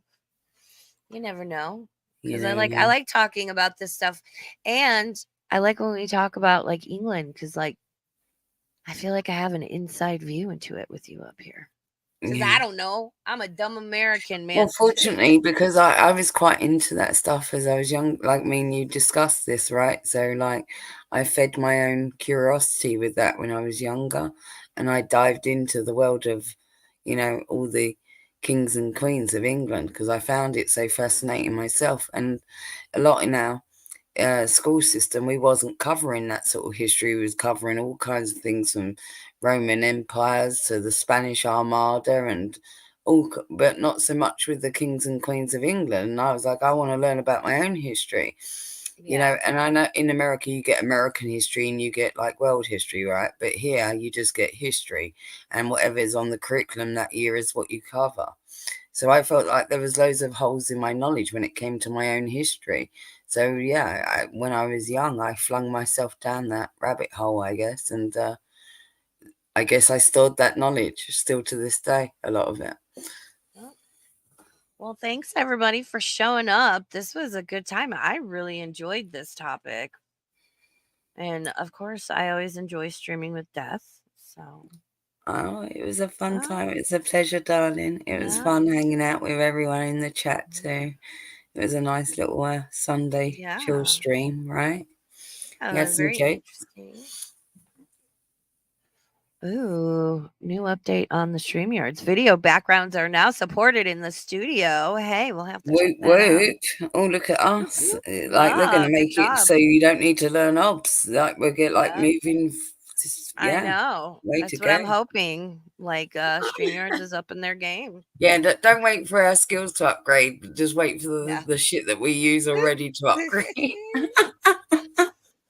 So I will be back here probably my usually around noonish Pacific Standard Time on Wednesday.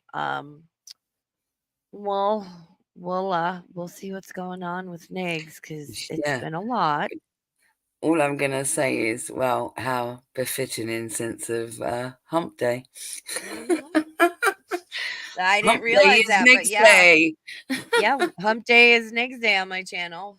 There we go. Thursday I'll come up with a slogan for you now. If we go Thursday will Wednesday be streams.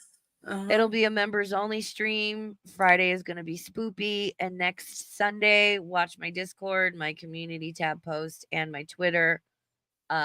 Is going to be my birthday stream. It's going to be a long stream. We're going to have a lot of people come up on panel. We're gonna I have have a party. We've Yep. got guests coming. I'm gonna there's Yeah. invitations being rolled out. Yep. It's Death is gonna be a good co-hosting. time. And again, I am getting my birth chart professionally done, and I should get a PDF file of it so we can go over that on stream. I am so excited and interested to I've had it done before, but it was a long time ago, and I'm very excited for it. I hope you guys will all show Yeah, up. It's going to be a it'll be good fun. time. I hope everyone shows up for it. Yeah. I'm sure they will. So, it's And going to be a fun week. We are ramping up for Halloween. This Friday is Friday the 13th. So, make sure you have everybody that's your in the chat right now, do your work, do your promo Yep. for Raven's Sunday stream next week for her Yep. birthday stream. Get the word out there, Yeah, please. I'm gonna make a little graphic tonight or tomorrow that if you guys want to share it out or whatever. I just want everybody to come and have a good time. But yeah, I appreciate everyone being here. Please go support all of the other amazing creators in this community and the little circle I run in and whatnot. And I'll see you guys in the Discord. And I will see you on Wednesday. If anything serious pops off, you know me. I'll fire up a live stream and we'll cover it. If not, Monday and Tuesday are my days off. All right. I'll talk to you guys later. Bye, everyone. Okay, bye.